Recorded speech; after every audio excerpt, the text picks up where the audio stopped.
team. Where should I join? So you can join here. So we would be speaking here. We would be conversing here, but the participants would be watching the session on YouTube. Okay. Yes, sir. So any questions would be asked? No questions. I'm ready to join. When is the time? When? 5 minutes more, is it? Yes, sir.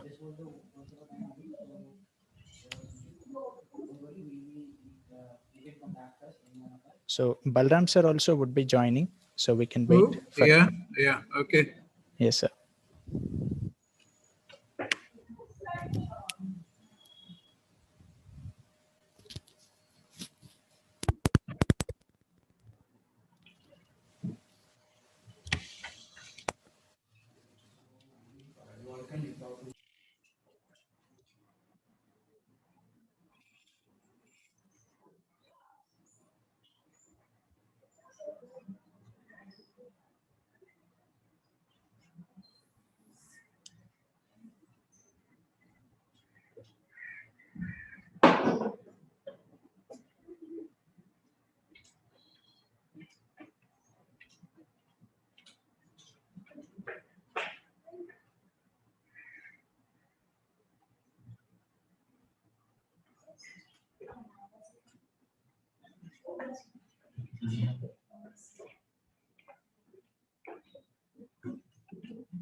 Shall I just test my screen to see everything is working well? Sure, sir. Definitely. Just give me sharing rights to you in a moment. Yes, sir. Sharing rights have been given to you.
Good evening, Balram sir.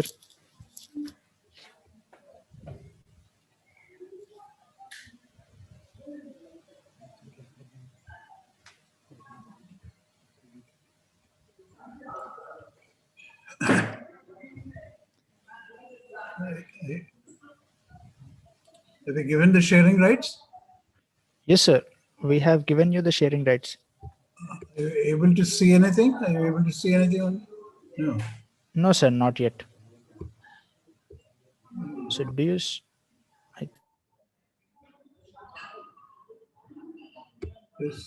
Just check. Oh God, what am I doing wrong? Able to see something? No. Not yet, sir.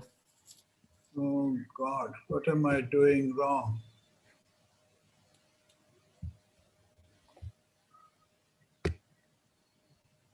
Yeah. Share, stop video, start screen share. Okay, now you can see? Yes, sir. Now we can see it. The sound is okay as well? Yes, sir. Okay. Tell me when to start. So you can. Yes, sir. So can you make it full screen? Yeah, I will make it full screen. There you go. Yep. Yes, sir. Great. Tell me when to start, okay? Sure, sir. We will roll out in 1 minute, sir.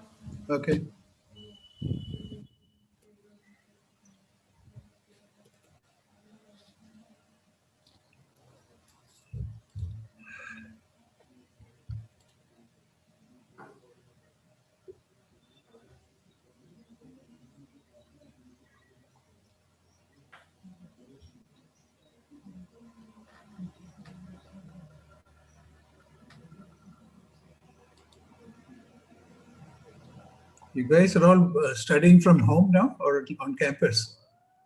Around 60 to 70% of the students have come back to campus, Okay. but we are still studying out of our rooms. So we are Rooms. Okay. attending, yes, online classes.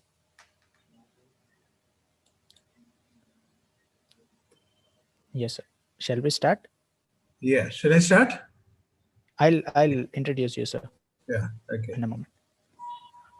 So, hello everyone. Welcome back to the speaker series of Genesis, the flagship e-summit of IIMCalcutta. The theme for this year is Imagining a New Tomorrow. The transition to online medium has given us a unique opportunity to invite eminent speakers across industry domains. It has also led to tremendous participation from various parts of the country. Welcome to one of the most excited speaker sessions of the summit. We have with us Ajit Balkrishnan sir, the founder, chairman, and CEO of Rediff Mail. Ajit sir is a well-known veteran in the entrepreneurial ecosystem, founding Rediff 3 years before Google and 9 years before Facebook. And I am Calcutta alumnus himself. He has served as the chairman of the board of governors of IIM Calcutta for 10 years. He's a popular writer as well. His masterpiece, The Wave Rider, a chronicle of the information age, speaks volumes of his insights into the waves of changes involving industrial and technological revolutions shaping the modern world. Today, he'll be sharing his thoughts on the topic startup opportunities, what makes some turn out real and others look great but fade away. Once again, a very warm welcome to you, sir. The floor is yours. Thank you. Thank you, guys. Thank you. It's such so energizing to be back with the IIM Calcutta crowd. I miss all of you. Okay. Now, you can see the first picture, first slide itself tells you my view about an entrepreneurial journey. It's never ending. It's like running a tiny boat in a stormy sea. At all times, this goes on. Not, and now Reddit.com is 25 years old. And I think not a moment has it not been a stormy sea. So anyone getting ready to jump into entrepreneurship should be like a captain of that tiny motorboat. Be ready at all times to jump in and see. Okay. Now, to give you a time perspective, I founded Rediff.com around the same time as all of these, Lycos, eBay, etc., etc., and many years before iTunes and Facebook and Bing, etc., etc. Netscape. This is the 95 period when all there's such a hectic activity on the internet. But I decided to stay in India. Many people were pushing me to say India has a tiny or not almost non-existent internet market. But I was not one of those types who wanted to go abroad and become rich. I thought the internet is something which would do a great deal of good for our country, and I wanted to stay here. Okay. Um, okay. A few quick statements about uh, first of all, this is a McKinsey chart from some years ago, but it still makes things very clear. How does the internet work its way, the World Wide Web particularly? They pointed out quite correctly that it works through methods. One is disaggregation, the second is disintermediation, and the third is dematerialization. And they show in this chart what happened. Disintermediation is when multiple levels of sales hierarchy. So sales hierarchy is broken. So instead of people importing from China and taking it to Delhi, then sending it to Pune and then distributing it in Bombay City, it becomes one directly from China to Bombay City. The second is disaggregation, as you have seen in some industries. Right now, disaggregation is going on in the banking industry, where payment banks, the payment function is being taken out, the deposit taking function is being taken out, and the lending function is being taken out.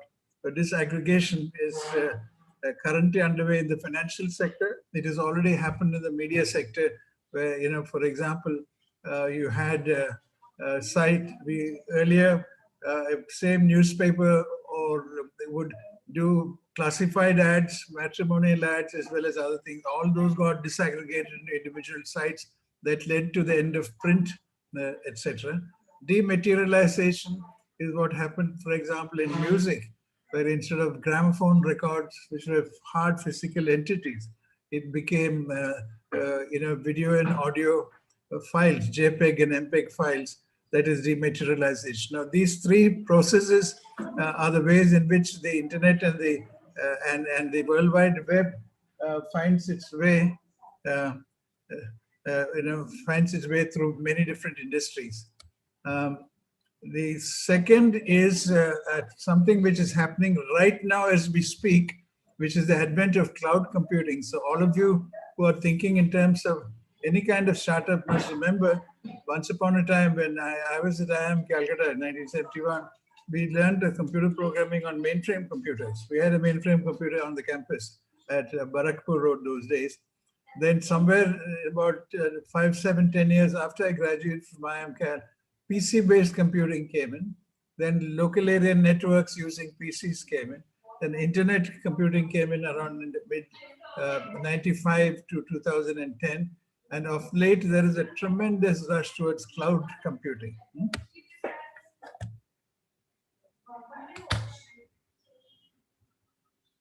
One sec, let us check something. The third tech wave under movement, and this is the part which in all of you, when you embark into entrepreneurship, you need to think about, is that there is a sudden work from home movement which has been brought on by COVID.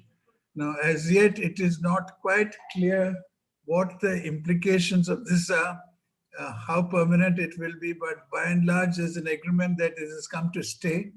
And what is being threatened is educational institutions are being threatened, because I think the fees that people were ready to pay for campus-based education, they're not willing to pay for studying from home, work from home.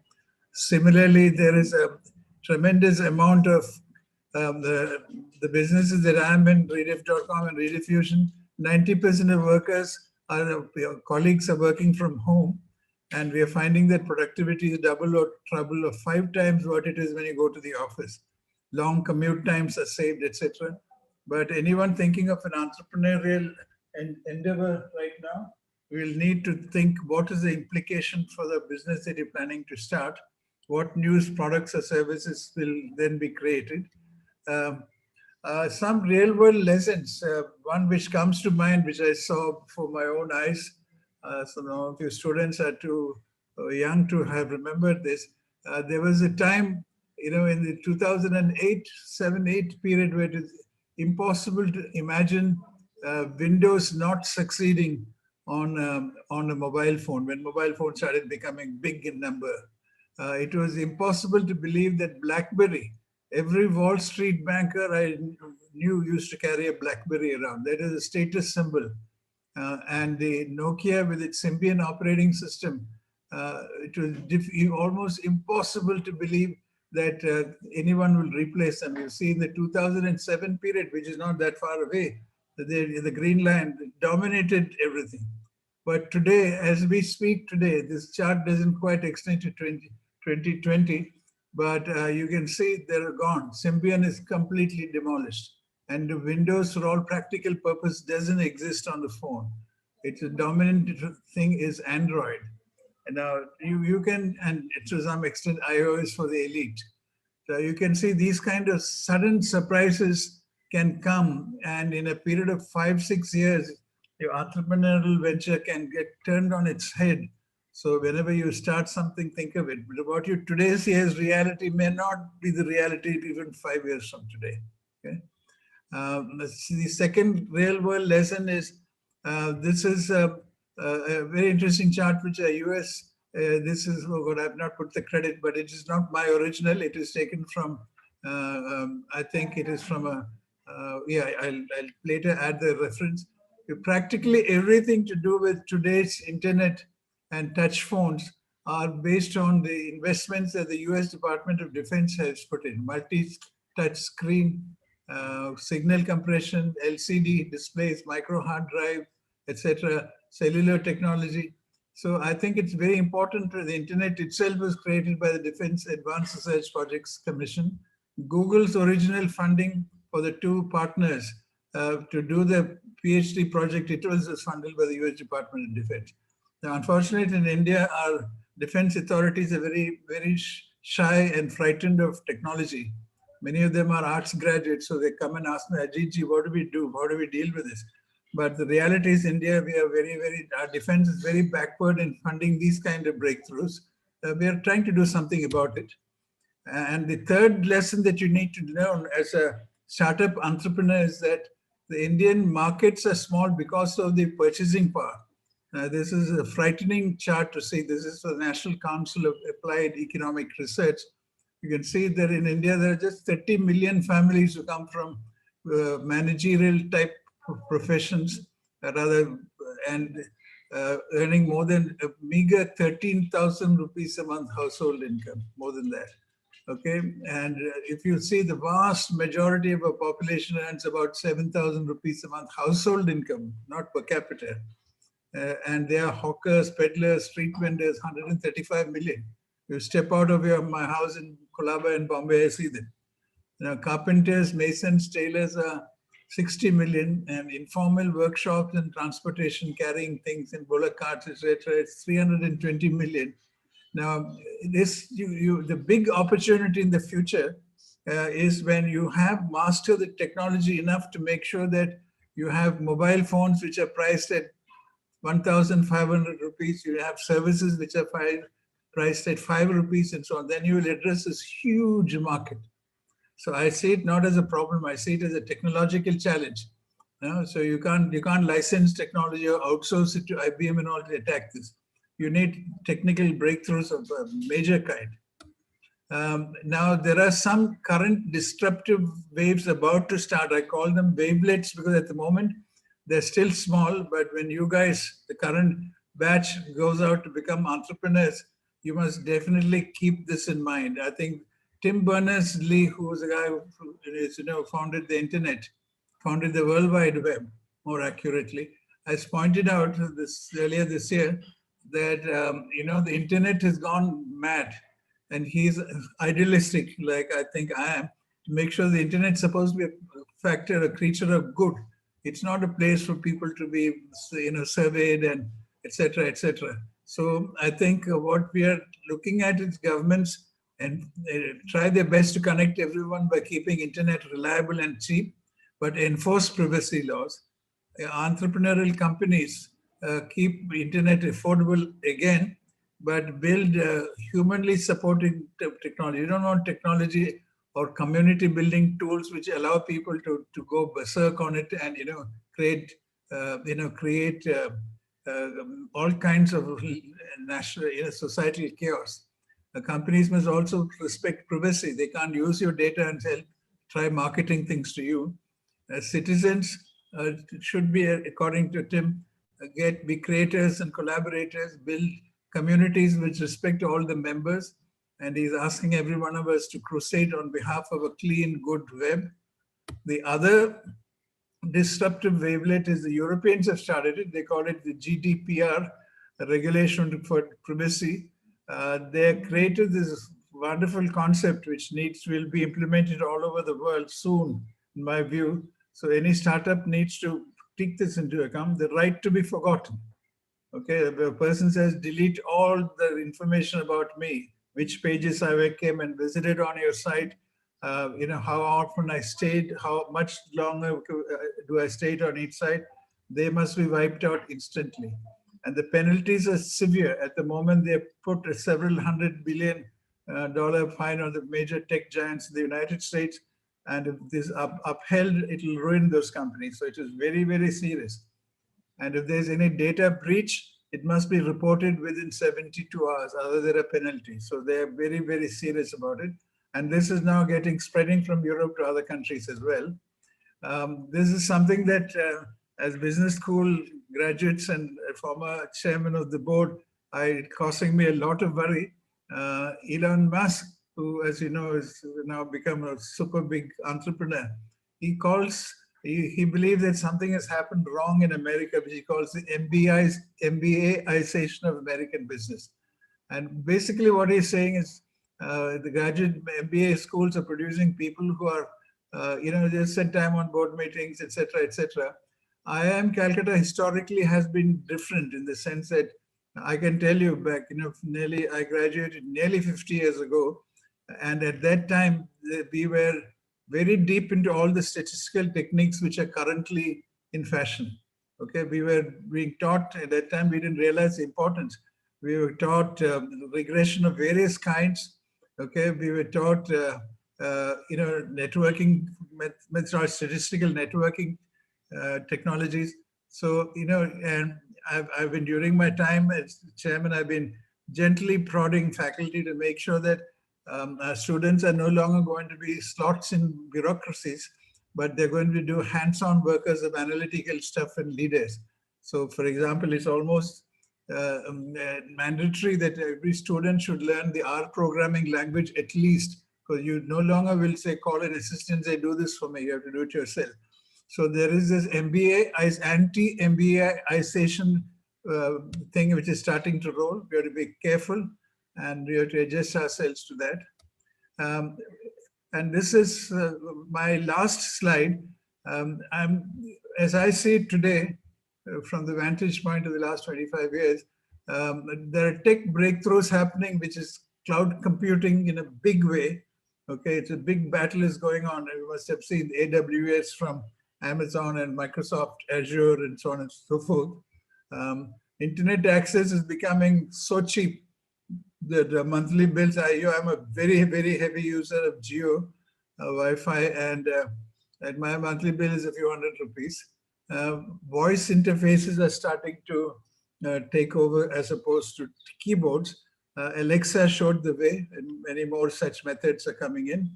Machine learning, which other people call artificial intelligence, I never call it that. I think that's an exaggeration. What it really is, machine learning is now going by leaps and bounds. I spend 2 to 3 hours a day catching up with what's going on and practicing it. I think that's super important. In the environment, there are pressures which are coming when the COVID-19 is turned out to be a factor which is accelerating the adoption of World Wide Web and Internet. Okay, privacy, fake news issues are becoming big. Now in India, we have a method, we can't just ignore MSMEs, medium and small industry businesses. We have to make sure that through technological breakthroughs, that we make products and services affordable so that that huge group will take on, and then India will become the biggest market in the world. I've been working with some people on the making sure that a justice system which goes through elaborate court hearings, and if one shopkeeper has a problem with somebody who doesn't pay him money, he takes it to a court. It'll take him about, in Bombay, 11 years for the case to come up. Okay, 11 years. So you know what he does? He hires a gunda. So I think the gunda system is taking the place of anything. And so today we have to do, the Supreme Court has formed a judicial system to propagate the earlier fast adoption of online hearings, so that people don't have to come and travel for many hours to get to a hearing, etc., and quick justice systems. And likely big opportunities are come then. Instead of centralized marketplaces, which are being built so far by the likes of Amazon and eBay and others, which are sucking the blood out of people in the real economy. Decentralized marketplaces may be the answer. Online justice dispensation, online healthcare, online education, thanks to the COVID, has become very big. And finally, working from home tools. I think the work from home tools might be any new breakthrough there. This guy, whoever does it, can be a world leader. Okay, so that's it from me, guys. I'll be very happy to hear some questions.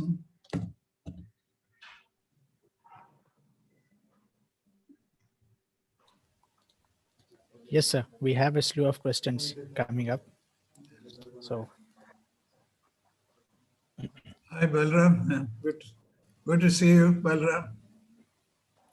Hello. How are you? Very well. All fine, I hope. Yes, I can see Nice to see you. I've seen that you've grown a beard now of late. No, it was there when you. But it was much smaller, I It was think. there in 2017 too. Okay, it was. Yeah, Yeah, yeah. it's not as thick a beard now. It's visible from here in Bombay. Yeah. Okay. Okay. Any questions, Guys, guys? feel free to turn on your cameras. Our very own alumnus is ready to interact with you all. It would be great if you want to interact with them. In the meanwhile, I'll start asking the questions on their behalf, sir. Yeah. So Isha has posted a query on YouTube. Is it possible for startups to compete giants like Facebook and Google? How do you explain the failure of Hike in India? How do you explain the what? Failure of Hike in India. Hike application. Okay, and hike is you go test the hike thing, and it doesn't matter. There's something called Rediff Bowl, which today has close to 1.5 million users, which is our messenger. But what we do, we sell it. Our main business is to supply enterprise email services. So when you say HDFC Life, what is powering hdfclife.com or .in is rediff.com. So there we have a messenger working across all of these entities, not all of it, 10% of our users adopted it. So it's called Rediff Bowl, BOL. It's starting to get excellent progress. So you have to find a niche that you need to go and occupy. That's the idea. And then build it around it. So I think what you can compete. After all, everyone didn't start out to be a, I take you back to, if the screen is still visible, in this era, all of these so-called giant names like Facebook started out as 5-6 man outfits, practically all of them. If you leave all the names inside it, even Google was a 2 to 3 man outfit for the first 2 years. They took on and did some innovation. The results will come from some deep technical innovation. It won't come by alliances and marketing and product management and so on. You have to have some deep analysis of it. Yeah. Yes, sir. So the next question is from Geetika. Startups have problems like running out of cash. How can that be avoided and do well at the same time? This is a very relevant question to all the aspirants like us. What you have to do is, when you start up, you must focus on a niche which deals with the current technical problem to be solved. I told you that at the end of this, I had a slide which showed you when. For example, if you have a true solution to one of the work from home issues, okay, people will adapt to today and pay you a price. So then what you do is, during the first year or two, keep your costs extremely low so that you get by way of subscriptions for your new tool that you're going to build, you'll get the revenue. Now, one factor which I've not mentioned here, which you must keep in mind, is in the middle era, Facebook, etc., all of them succeeded because they could attract advertising revenue. That era is gone. The advertising as a source of revenue is practically gone. Okay, and I think even Google's numbers have started declining on the advertising front. So you'd have to learn to charge subscriptions. In other words, build a breakthrough product in the work from home situation, which people say, oh, I love it, I will pay you 100 rupees a month or 50 rupees a month. That is the way in which, and generate cash quickly. Focus on it. So one thing is to focus on a genuine technical breakthrough which will make people's lives easy. And the other is to charge a price and get a subscription for it as quickly as you can. The era of trying to launch something free to get advertising revenues is gone completely. It's over. Yeah. So there's this interesting question that came up. So on the similar lines that you have spoke, when to focus on profit versus growth. So this a dilemma of No, yeah, startups that at the dilemma time. will, yeah, that dilemma will never be solved, because growth will come. Uh, Unfortunately, I'd say in the last 10 years, growth in the Indian industry, perhaps being subsidizing people to buy a product. Okay, that WhatsApp is there. Well, the cost of running WhatsApp is in the billions of dollars, but it's free. But that era is about to end. That era, and in fact, many competition commissions throughout the world are saying this era of making profits somewhere or raising capital on Wall Street or elsewhere very cheap, and then using it to subsidize the adoption of products. That era is going, it's in the last stages. It'll be gone by the time you guys graduate. Okay, so it's very important that you balance. For any entrepreneur in any industry, balancing between growth and retaining some of the profits is the key. So it's very important. There is no fixed formula, but you have to work your ass off to make that balance happen. Absolutely, sir. Absolutely. So there is a three-pronged question that came up. So how do you see entrepreneurship right after undergraduation, entrepreneurship after a heavy investment education like a B school, and entrepreneurship after getting some industrial experience? So how do you compare the three? And If you look through history of this period, which that slide is still there, I guess. Both Bill Gates, who founded Microsoft, and the man who founded Facebook, both were dropouts from college. They felt that at that time, in the 97, 98, 99, 2000 period, it was so exciting that they felt staying in college, I will miss the opportunity. Okay, even Steve Jobs is a dropout. The three big icons of the worldwide internet. Now, if you want to be an entrepreneur, having a very advanced degree does not help. Okay, will a business school graduate people, when in the 2000 period, when I was making presentations throughout in New York and San Francisco, etc., people would say, "Oh, good, at last you're seeing a business school guy as an entrepreneur." It is a very rarity. Because I'll tell you the reason why. Business schools I think for them, getting absorbed in Wall Street and consulting companies offered such an easy alternative with massive salaries that people didn't think to become an entrepreneur. I can tell you in my own case, when I started Rediffusion at that time, advertising was the way you sell marketing consultancy type expertise. Though we called ourselves an ad agency, it was far from it. Basically, we would do heavy duty quant stuff on marketing data and dazzle people who gave us massive fees. That was Rediffusion 1973. When I called my dad, I graduated in 71. In 72 onwards, I started working on this in Bombay.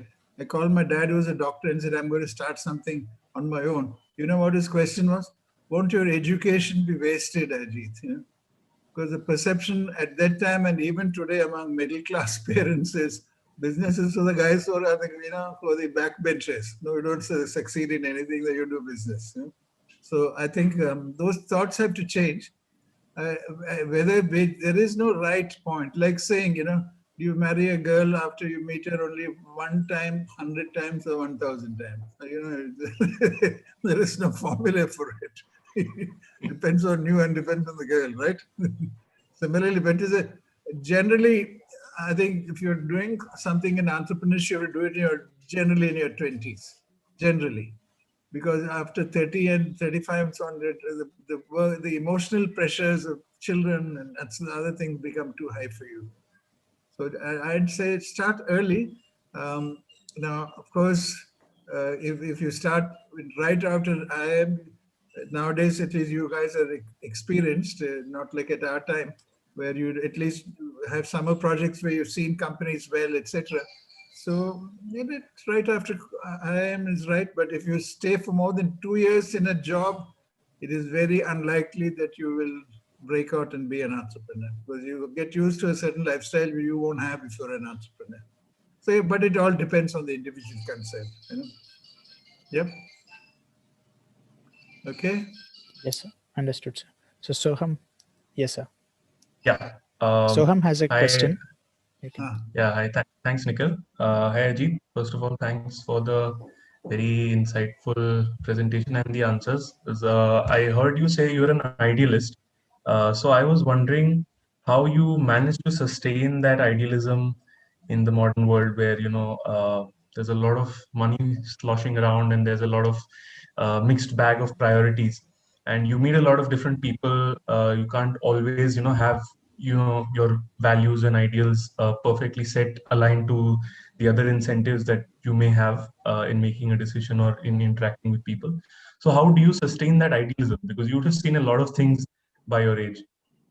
Yeah, I sometimes ask myself that question. Part of the explanation is that my father was a doctor. My grandparents, maternal grandparents were doctors, and they ran hospitals.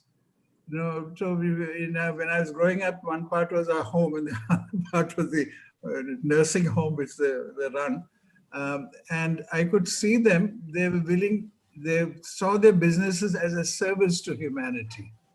And this is my father was in a small town called Kannur in Kerala, in North Malabar, and my grandparents were in Salem in Tamil Nadu. Okay. But they didn't run the business saying that let me get as much as I can from each patient who comes to me. Okay, they've ran it saying that our job is, my grandmother and grandfather ran a maternity home. Our job is to make sure that all people in that part of Salem get a safe delivery of their beloved child. That is it. And for which pay us a reasonable amount, enough to make sure. So I was got used to the idea of doctors who provide professional service, but the goal is not to maximize, your wealth. And I personally, and I'm quite, people tell you I'm quite well-to-do, I have no thing, but I don't pursue my business for the purpose of creating wealth. I have a belief, I had a slide on it, but I took it away at the last moment, saying this whole theory of shareholder value maximization is all crap. That is created by Wall Street types to justify their precarious business. I think the goal of business is to serve your customers. And the customers are people who are citizens, normal people. And for example, we have a Rediff enterprise version for doctors, lawyers, high security. And we spend every day, I spend about 2 hours either writing code. Incident, I write 3 to 4 hours of code every day, guys. You must know that. Mostly in Python and R. When we look at that, the main discussion, how useful will this be to our users? Will this security feature be useful for this doctor or lawyer or small shopkeeper? And of course we charge a price and we are profitable, no problem on that. But your goal in life can't be to maximize your wealth. That is horrible. Horrible. So then that would beg the question of what should one's goal in life be, if there is one such ideal that I you think your espouse? goal has to be in the longer run. Eric Fromm has some interesting theories on it, but in the long run, this year, for example, I'm heading to my 72nd year, 72, guys, older than all your grandfathers put together, I think. But I'm working 10 hours a day, and the goal is to make sure that through the products and services we offer, we try and make life a little easier for people who are living it. In return, they'll pay us a fee or a subscription, but it's not something which you want to brag. It's enough to cover and make a small profit so that we can put aside money for a rainy day. So I think the goal of life has to be to serve humanity, as Gandhiji has pointed out, and many of our leaders have pointed out.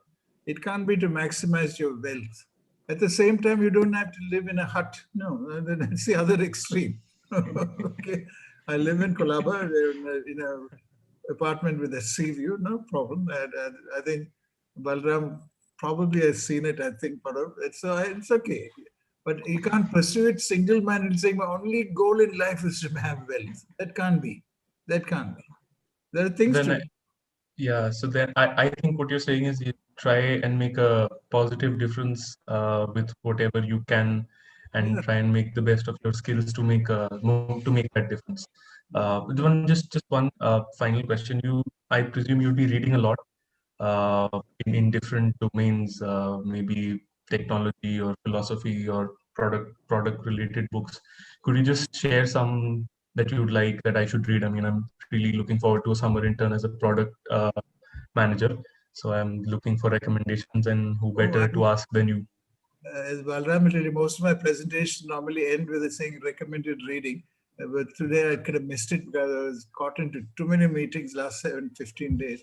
But I think what keep an open mind. I think thankfully in our era, in your era, the internet is wide open. Okay, so we get lots of things. I think I personally have high regard for this website called Medium.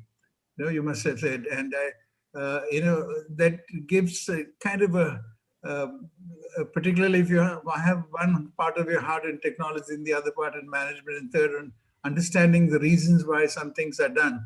Medium is it's a great place to go. The other side where it needs a combination of technology and discussions is Quora. They do, I think, a good job. I'm sure all of you are already on both of these. The focus of innovation writing is slowly moving to the web, but there are good book writers as well. I think I will try and put together a list of 5 or 6. You can see in the background I have. If you see my background, there are this apartment has 3,000 books. Okay, and somebody, one of my friends have small parts of life in Bombay. And they asked me, why do you have something? I said, when I look at these books, I feel I'm a wealthy man.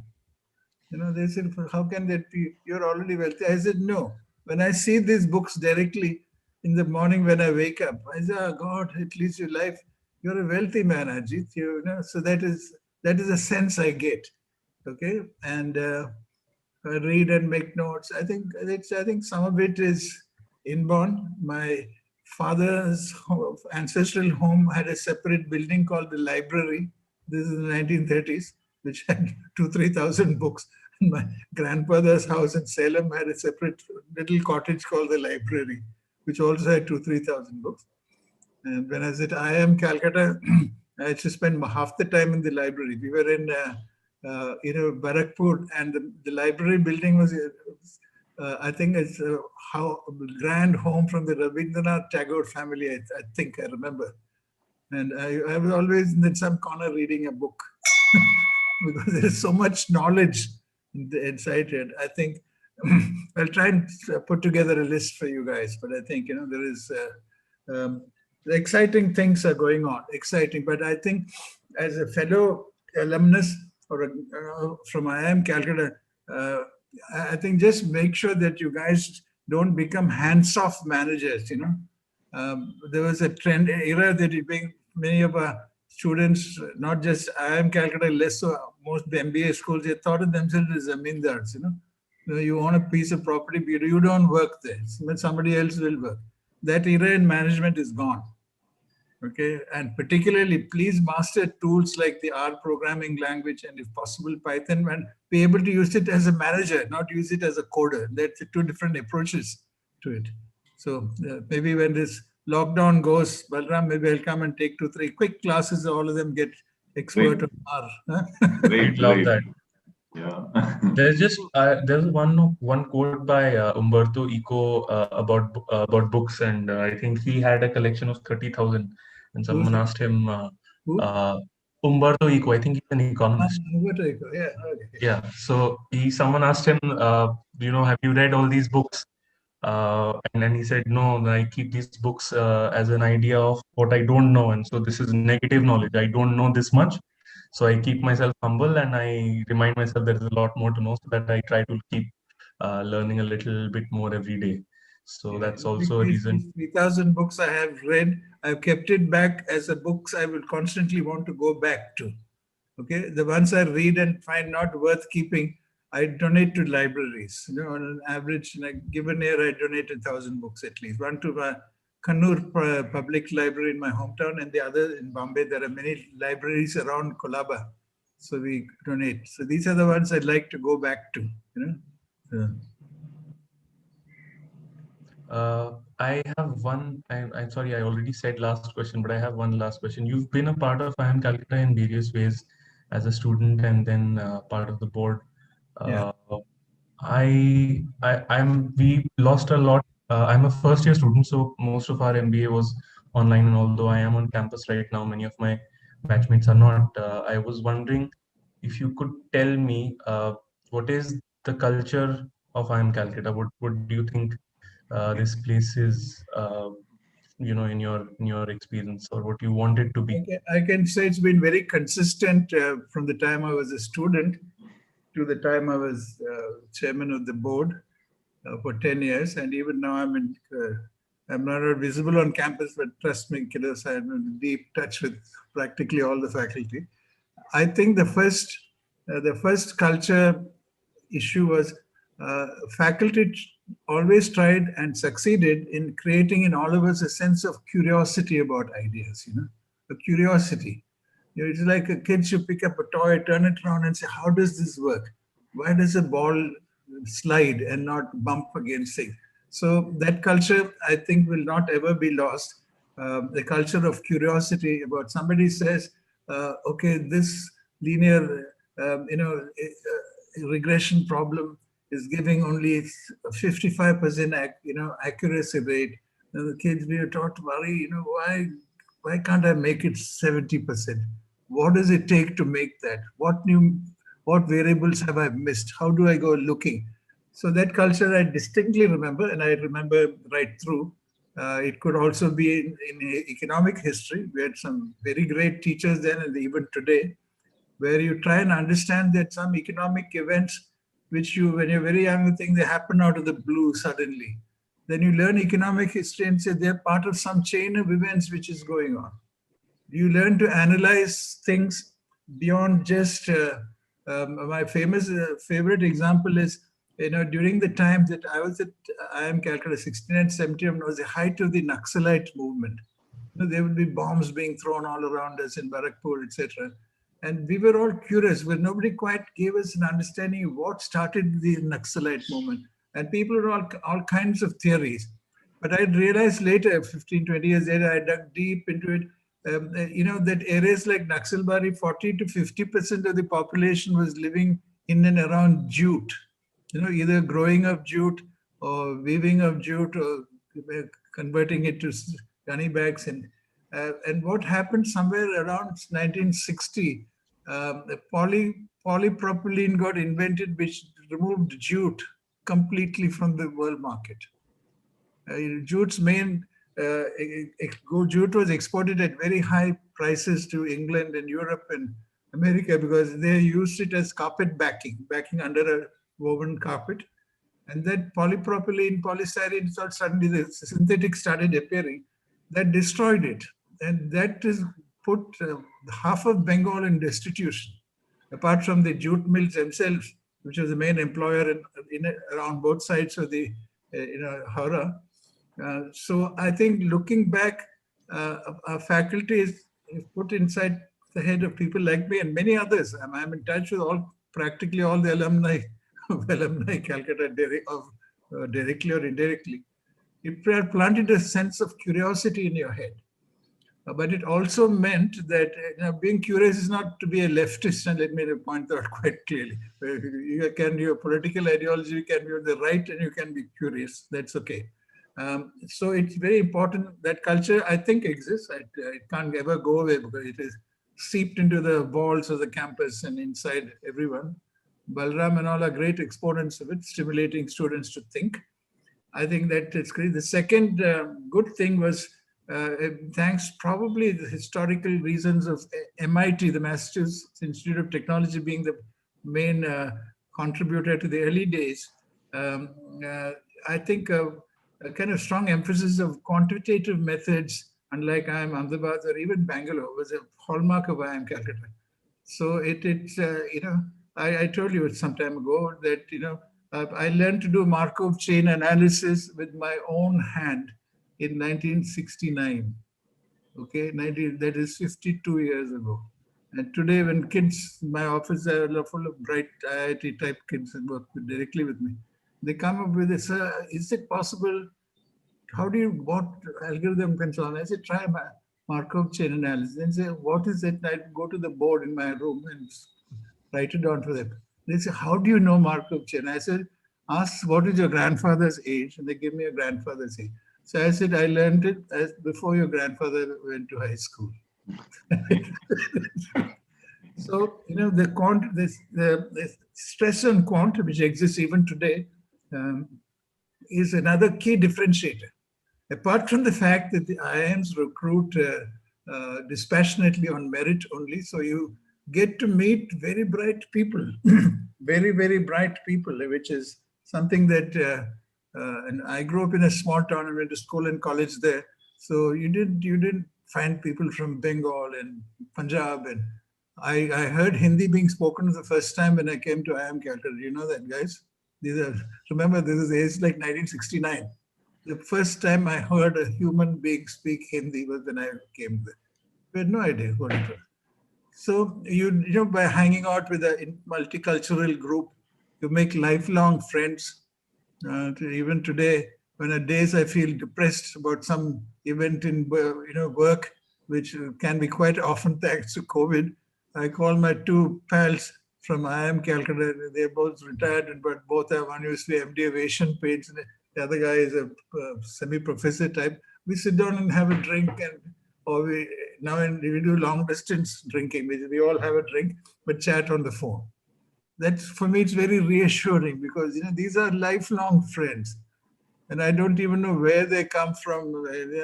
We don't. So I think there are things on camp, and of course the campus experience is, at least for us old timers, something substantially better than the online. But I'm sure we'll come to deal. But I think there are these good things, absolutely good things. Yeah? Sure, sir. Definitely. So We're done for today. can we take one last question for Of the future course. entrepreneurs? Yes. I love the questions more than my own presentation normally. Yes, sir. So with the COVID experience, we have seen that technology has swayed industries across various domains. So in your opinion, what are the industries that would get much more pushed by tech and digitization in the near future, and where the opportunity lies for the future entrepreneurs? That was really the last slide of my presentation. I just, at the moment, some of the brightest people I know are all thinking and worrying about things like how to use technology to speed up justice provision. Because in India, we have, I can send you a presentation I once saw. There are about 10 million cases been pending for more than 15 years. So people will lose respect on we have otherwise a very good judicial system. We all respect our judges. Whatever people fight, be it on the Punjab farmers or politicians or BJP or Congress, once the court says something, we respectfully agree. Not many countries are like this. Let me tell you guys, having traveled through the world, even the US is no longer that. It used to be once upon a time. But I think something to, doing machine learning methods to speed up the justice system. I'm doing a lot of experimentation on, I have a model to predict Supreme Court judgments based on the data. And if you give me the bench and the petition, I'm able to get it right about 55% of the time. Okay, using some deep learning methods. But the goal is not to make the justices jobless, not at all. The idea is to speed up the justice process and make it more affordable to the average guy. You saw the income breakdown of Indians. Most of our fellow Indians are penurious, half penurious. They all access to justice must be given to them, and some deep technological breakthroughs will help them. Similarly, healthcare. In Colaba, where we live, it's a mixture of wealthy and slum. Both people exist in this southern part of Bombay. To go to a doctor costs you 500 rupees for each visit. So I know some people that I know, drivers, and people come in to sweep your home and so on. If the child is unwell, they say, how can you spend 500 rupees? So they ignore that symptom and the child gets aggravated. Ideally, some online diagnostic method, maybe some magic wand-like thing which doctors can carry. They get the child to breathe into it, so they can do consultation for something like 10 rupees a turn. So I am still full of these ideas. And education, of course, making it more affordable. It's the good colleges and schools are very expensive today. So I am seeing lots of efforts being done in online justice, healthcare, education, and work from home tools. Work from home tools is completely open area. Every kind of innovation. What are the directions of innovation? Okay, work from home is one thing when more than 2/3 of our staff are working from home. But what about the security of office data? How do I make sure that I keep them attached to us and not go freelancing on the side? How do I make sure that, normally in offices, the culture keeps people wanting to stay with you. Now that emotional touch and you walk across the office. When that is absent, how do you retain employees? Multiple. But I think the breakthrough ideas will come from online justice, healthcare, education, decentralized marketplaces. We can't get away. Some people say that e-commerce will remove Kirana shop, but Kirana shops employ 55% of Indians. You can't take it away. You can't cut their margin either. We have to create, web apps which will empower the Kirana man, not take him away. So, I'm looking forward to all of you kids getting up there and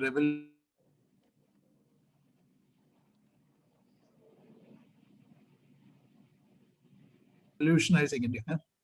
Okay. Yeah. Absolutely, sir. I think on that note, we can end this session. Looking forward to the. Nikhil, can Looking I forward. say a few words? Yes, sir. Sure, definitely. I was about to give it to you. So, Okay.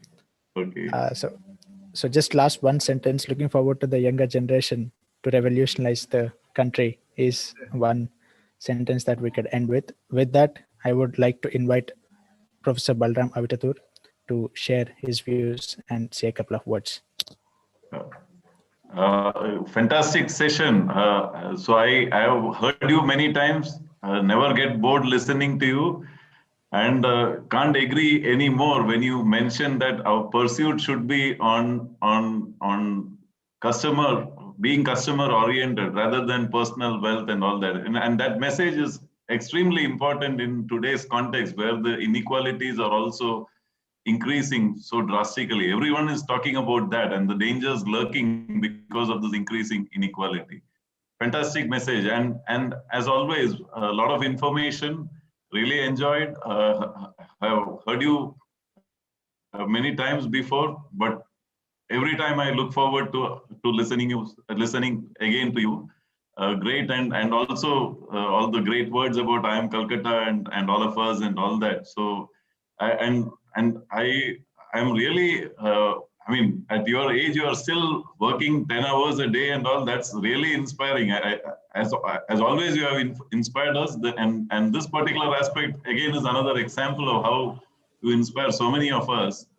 That's great to hear. So I mean, I would look forward to that type of a lifestyle, working 10 hours even at 71, 72 or whatever. Thank you, guys. All the best. Bye-bye. Thank you. All the best. Bye-bye. Thanks a lot, sir. Thanks a lot for joining. Okay, see you then. Bye-bye. Bye. See you, sir. Thank you, everyone, for joining us for this session. Take care. Good day.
Hi, sir. Good evening. I'm Vedang. Hi. I'll be the host for the event. Okay, great. How are you doing today, sir? Good, good. Thank you. So, who is the audience today? So, sir, we have students from across the country from different colleges. I would just like to let you know that this Zoom call is being streamed online on YouTube, and most of the participants will be joining from there.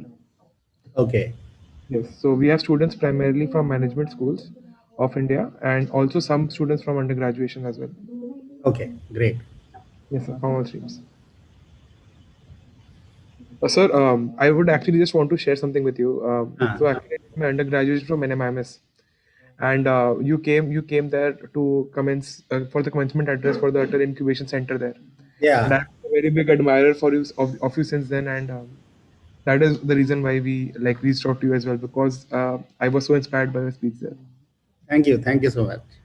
Yes, sir. So we're just waiting for the rest of the participants to join on YouTube, and we'll just Sure. start right then. Yeah.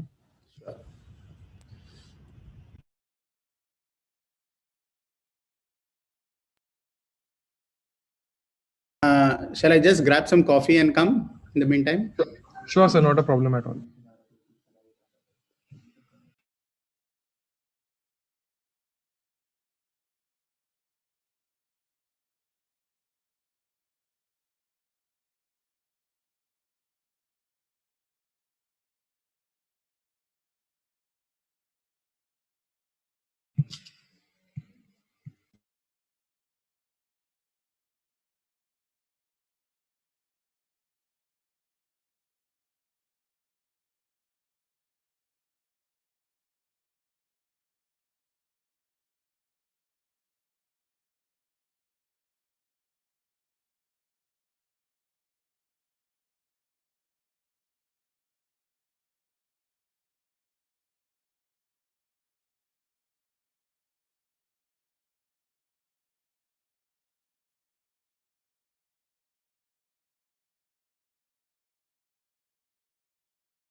Hi, sir. Should we get started?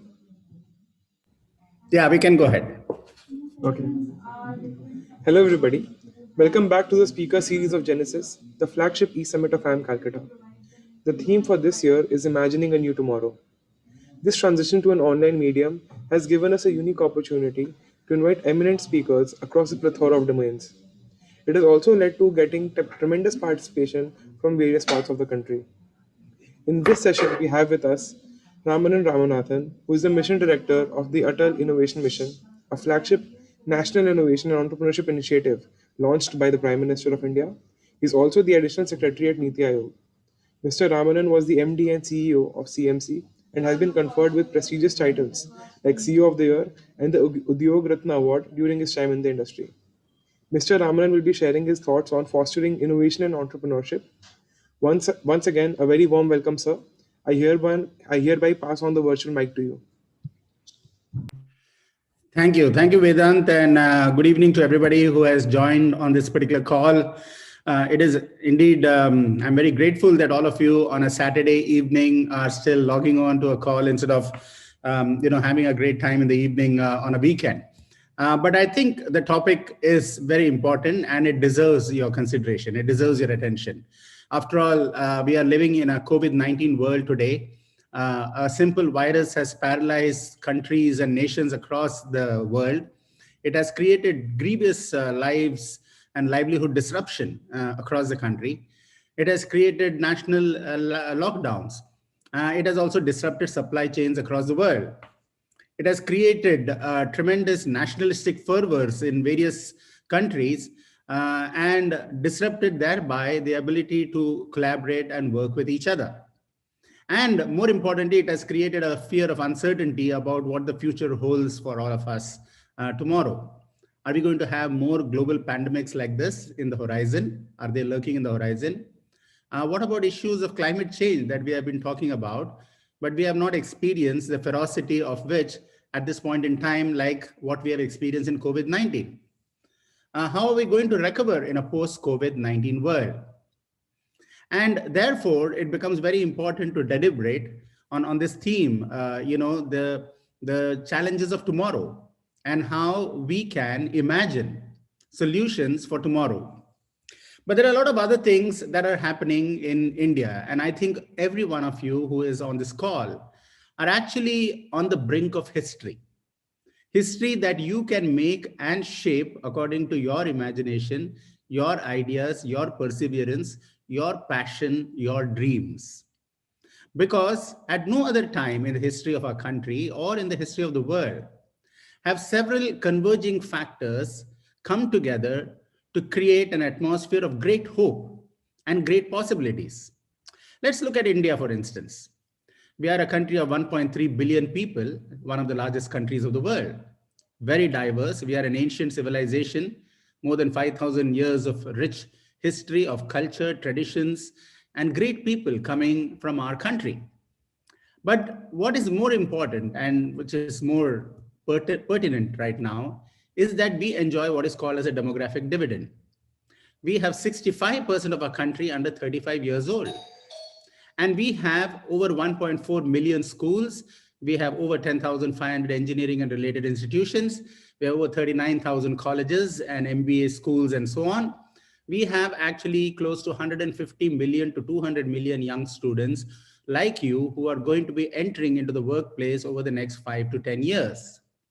Now, that's a tremendous amount of youthful energy that a country has and a nation has. We are going to remain one of the youngest countries of the world right up to 2040, 2050. That's a clear 30 to 40 years of tremendous possibilities for our nation. How do we harness this youthful energy, an energy that is not available in any other country, to be able to transform our country into a land of great progress, great prosperity, great economic well-being, but more importantly, also great societal well-being? How do we ensure that we harness the power of emerging technologies, knowledge, digital transformations for the benefit of empowering our young people like you and giving them the confidence that you can be the entrepreneurs and the job creators of tomorrow. You know, if we have 1.3 billion people, their hopes are resting on you, 150 million to 200 million young students who are going to be the change agents of tomorrow. What you will be able to achieve through your entrepreneurial zeal, through your innovative capabilities, through your imagination and ideas, through your organizations that you are able to create is going to transform India, and it is going to transform the world. Mahatma Gandhi very famously said, be the change that you want to see. You are going to be the change makers of tomorrow. You are going to be the architects of tomorrow's world. And therefore, there is a tremendous opportunity that you have. Now, you may say, what is very different about the opportunity that I have and maybe 10 years earlier or 20 years earlier? There is a big change. India is also one of the fastest growing economies of the world. We are growing at a rate of 6 to 8% every year, barring the COVID-19 crisis. Now, a fast growing economy is very important if you want to ensure that you want to support innovation, you want to support entrepreneurship, you want to create a world of startups, you want to create a nation of innovators. Without a fast growing economy, you will not be able to support that. And we have that. We have one of the fastest growing economies of the world. The third thing that is going for us, and which is going for everybody actually, is that technology is advancing, is becoming affordable, it is becoming accessible, as well as it is becoming available. Latest technologies are enabling you to see the world differently and to see possible solutions to existing problems differently. So far, we were not able to imagine many solutions because it was very difficult to create those solutions or it was very difficult to manufacture them. But now with 3D printing revolutionizing the way you are able to conceptualize, design, prototype, develop, and manufacture a product right in front of your eyes, the whole manufacturing scene is different. You don't need a large manufacturing plant to be able to manufacture a product. From your kirana store, from your small MSME shop, workshop, or even from your home, you are in a position to create and manufacture products and accessories and components that can create a huge export market and which can reduce our import dependency. Robotics is driving the next level of productivity and automation. There is tremendous opportunity for you to be able to leverage robotics for removing the humdrum, monotonous work that all of us normally do and engage ourselves in higher levels of thinking, intellectual capability, intellectual property creation. The third is you are having Internet of Things. Sensory technologies and sensor technologies are being integrated into man, machine, device, soil, space, you name it. So you're now having the ability to gather large volumes of data at very high speeds, and you're able to communicate them because of 5G, wireless, satellite, and emerging communication technologies, fiber optic technologies, very quickly, from plant to plant, from machine to machine, from human to devices, and vice versa. And you are able to process these with highly advanced computing, supercomputing, nanocomputing devices. So you're able to process large amounts of data, you're able to communicate large amounts of data, and you're able to generate large amounts of data. And therefore, when you have this convergence of advanced computing, communications, and sensor technologies, you now have the ability of software, which has advanced tremendously all over the world, to be able to process them using big data analytics and be able to make sense out of them, be able to create patterns from them. And that is why artificial intelligence has become so very dominant right now. We used to talk about artificial intelligence when you and I were very young, or when I was very young and I was in school. I used to learn about artificial intelligence and hear about artificial intelligence. But never in the history of the world or in the history of India has artificial intelligence become so much of a reality and a possibility for us to imagine new solutions. After all, we have 1.3 billion people. We have 650,000 villages in our country. We have more than 4,000 small towns and cities. We have 715 districts.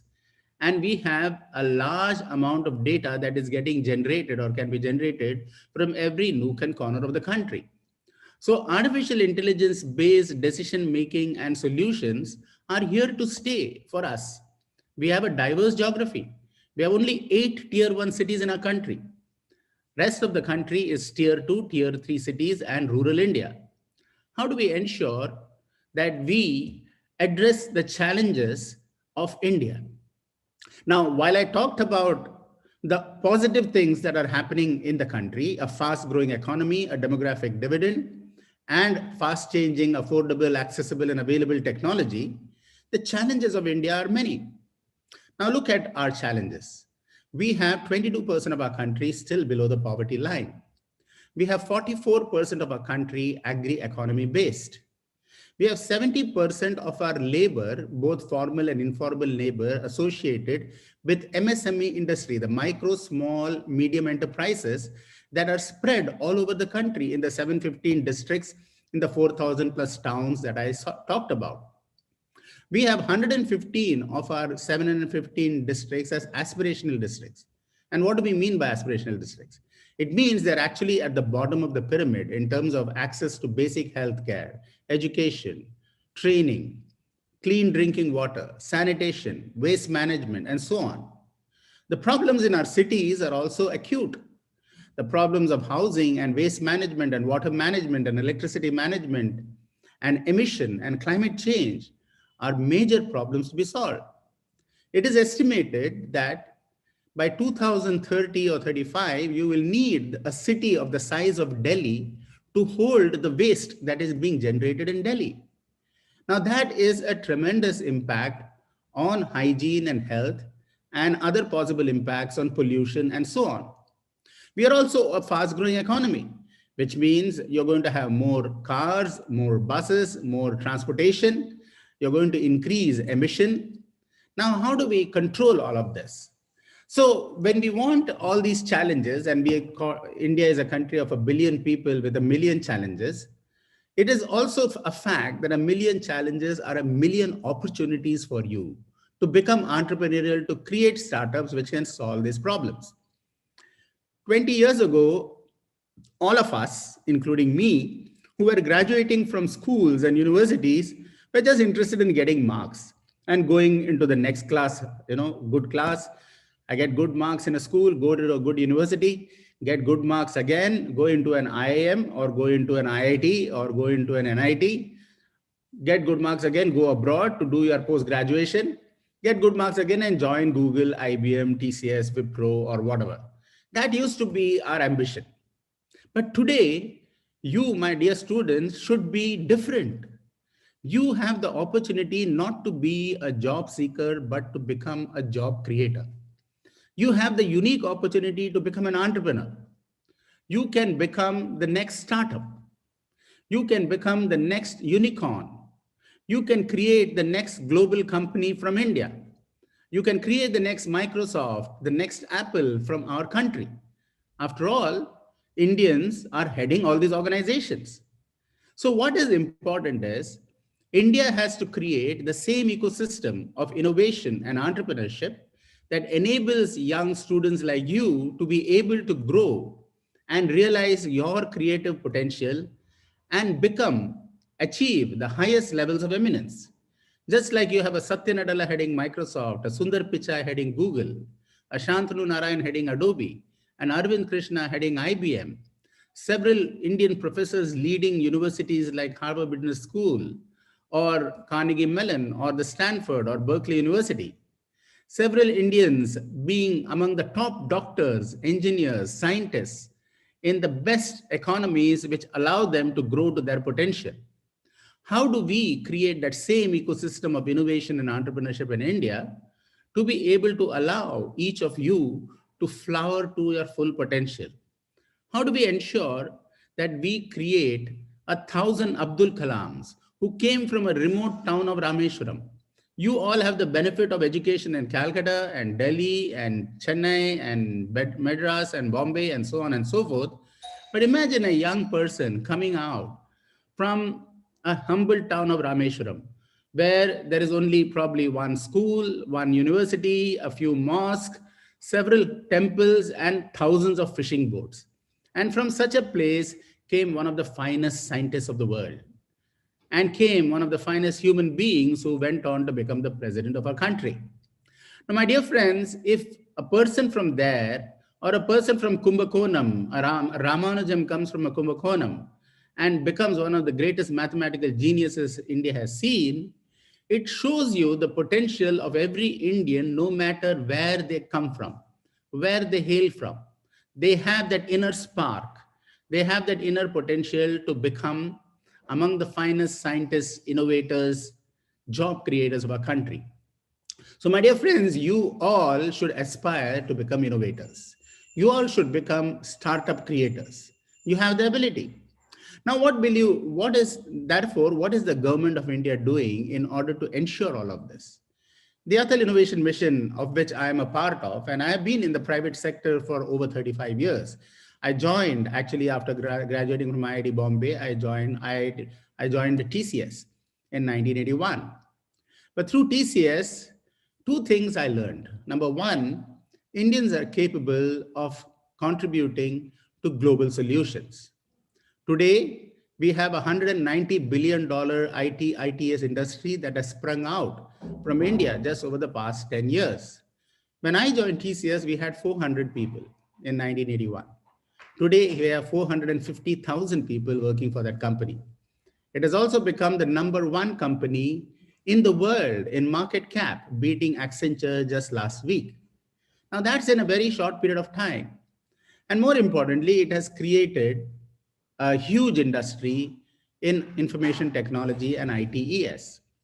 Now, how did that all happen? It happened because a number of Indians became entrepreneurs in the IT world. And then they took on India to global heights. Now, similarly, we are at a watershed moment in our history where it is going to be not just Indian innovators working for other companies, but Indian innovators creating their own companies that's going to make this huge transformation. This is a startup world that we all are living in. India is among the fastest growing innovative nations of the world. We have more than 55,000 startups in India today. We have over 400 incubators in this country fostering startups. We have more than 34 unicorns that have come up in this country over the last couple of years. And what is more significant is, just last year, in a year of COVID-19, we have got 11 unicorns which have been born. Now, isn't that amazing? You, my dear young student, could be the beginner of a new unicorn. And therefore, I urge every one of you to embrace innovation, entrepreneurship, and a spirit of enterprise. What is the Atal Innovation Mission doing to create this ecosystem of innovation and entrepreneurship? At the school level, we have launched thousands of Atal Tinkering Labs. These are dedicated innovation workspaces in schools where young students from grade 6 to grade 12 are able to tinker with the latest of technologies like 3D printers, robotics, IoT, miniaturized electronics, augmented virtual reality through do-it-yourself kits. Now imagine grade 6 to grade 12 students are innovating and creating solutions for problems they see in and around the community they live in. Isn't that wonderful? Every one of you should be learning about these new technologies and new problems to solve, or surround yourself with people who are familiar with the technology. Maybe you are an MBA student, so you are very much capable of problem identification, problem design, solution, and in design thinking. But you have to surround yourself with a technology enabled and capable person, and together you can create wonderful innovations for the problems we see. We have in every vertical an opportunity. Take agriculture. You may think, when I was growing up, nobody used to think about agriculture. But today, agriculture is one of the most exciting areas because of technology. Israel is exporting food from a desert because of precision agriculture. They are able to use IoT technologies, satellite technologies, and communication technologies to be able to grow crops in a desert because they are able to know through a combination of biogenetics, as well as through IoT technologies, how much water, what sort of fertilizer is going to yield the best crop in a desert. And they're exporting food from a desert using precision agriculture. We should do precision agriculture in India. And imagine the impact. We are the largest manufacturer of, largest producer of dairy product, of milk in the world. But we are not the largest producer of dairy products. That's a value adding product that can fetch tremendous revenue for for the country. So if you look at a country like New Zealand, which has about 4 million people and 40 million sheep, they are one of the largest dairy export countries in the world. Now, why can't India, which is the largest milk producer in the world, be the largest dairy products exporter in the world? That's the opportunity we have. Similarly, if you take biotech, healthcare, transportation, smart water management, smart electricity management, electric mobility, transportation, energy, renewable energies, all of these areas are ripe for application in India itself and creation of entrepreneurial organizations, tapping solar energies, tapping biogas, tapping alternate fuels, developing a solar grid. These are all huge opportunities for us in India to be able to create solutions and market these solutions to the rest of the world. Now, what is also important is that there is a huge amount of possibilities in rural India. So the Atal Innovation Mission is setting up world-class incubators to foster world-class startups across the country so that they can tap into these opportunities and create solutions for what is required in tier 2, tier 3 cities or in rural India.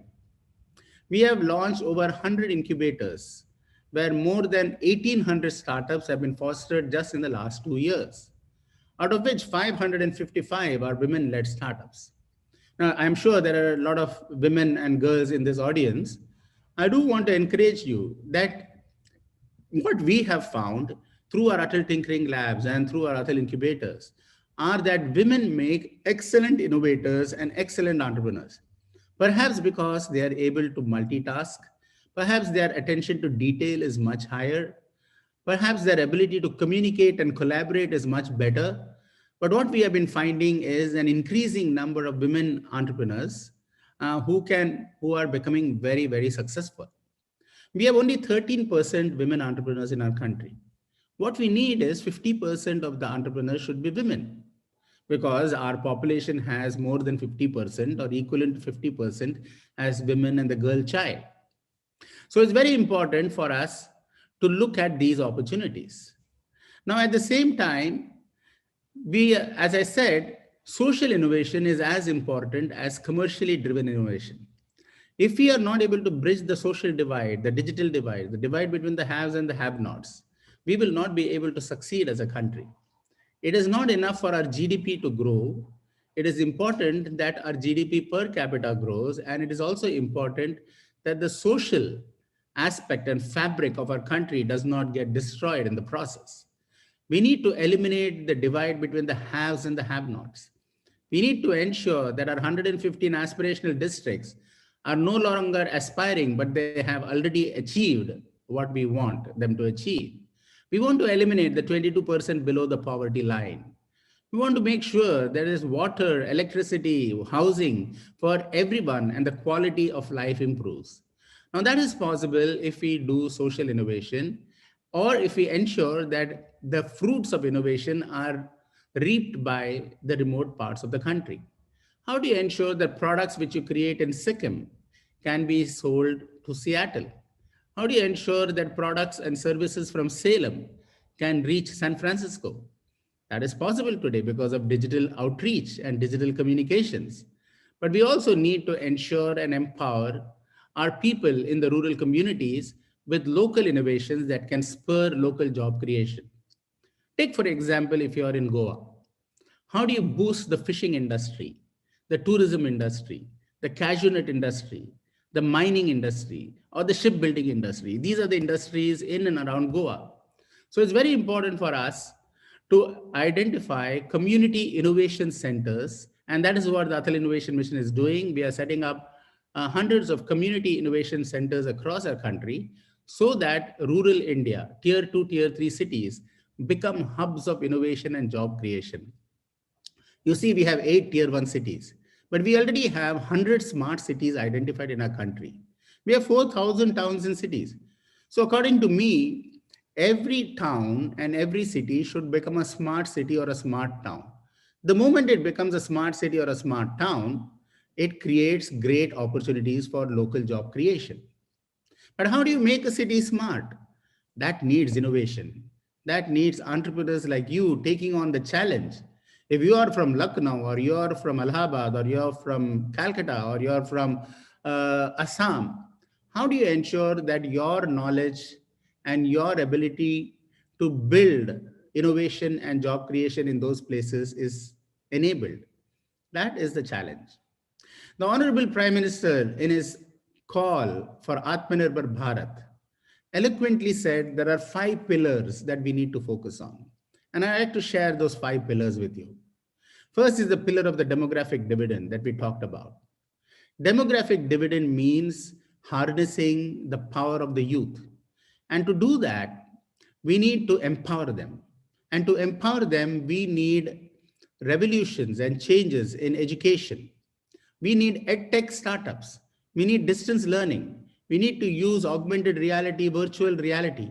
We need to make online courses available and online training possible. We need to ensure that group collaboration is possible, and and we need to leverage technologies like AI and sensor technologies to be able to drive a different revolution in education. That's a huge opportunity for every one of you. The second he talked about is the pillar of infrastructure. We need to ensure that our 650,000 villages, the infrastructure is improved. And that means creating smart infrastructure, not just infrastructure. Because today technology is enabling you to create smart infrastructure. Infrastructure for transportation, housing, water management, electricity management, infrastructure for healthcare, education, hygiene, waste management. All of this is required in order to make our infrastructure pillar very strong. And we need to extend our physical infrastructure with digital infrastructure so that you are able to communicate and create solutions that can be marketed to any part of the world, or you can avail of services from any part of the world. The third is a pillar of demand. We have 1.3 billion people. So our demand is tremendous. Look at the demands that if you go and see in a mall, people buying, they want entertainment, they want food, they want libraries, they want to study. I mean, you have a demand of a diverse set of people. And we are also having multiple languages, multiple cultures, multiple traditions. So these make their own sets of demands. And therefore, the demand in our country is very high. This is why you're having so many countries from all over the world flocking to India to address this demand. Now, how about you addressing that demand instead of allowing all these other people to come in and fulfill that demand? You have the opportunity to be able to create the next big e-commerce organization in India on a variety of areas. And therefore, the pillar of demand is very important. Then the fourth pillar is the pillar of socio-economic progress. And we talked about that. Community innovation centers, challenges that our rural India faces, microfinance, rural enterprise, how do you build them up? Each of them will have many, many solutions possible. But if you start thinking about the solution, it is easy.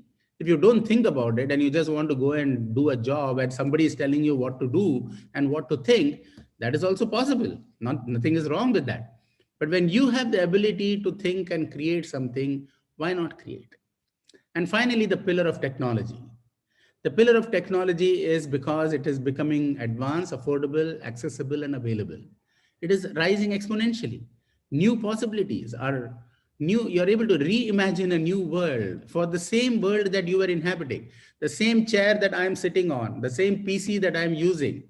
We are able to now reimagine the PC, the chair, the house, and everything, the entire infrastructure around us. Technology is enabling us to reimagine the world and to create new solutions or new possibilities. So that is the opportunity, my dear friends, in front of you. The framework of Atmanirbhar Bharat is a great framework for you to just look at the opportunities and identify the opportunities. Abdul Kalam said, dream big and you'll achieve great things.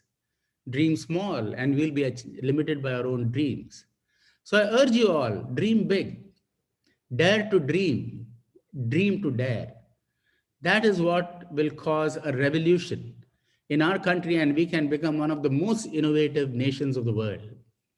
As the great Swami Vivekananda said, arise, awake, and stop not till your goals are reached.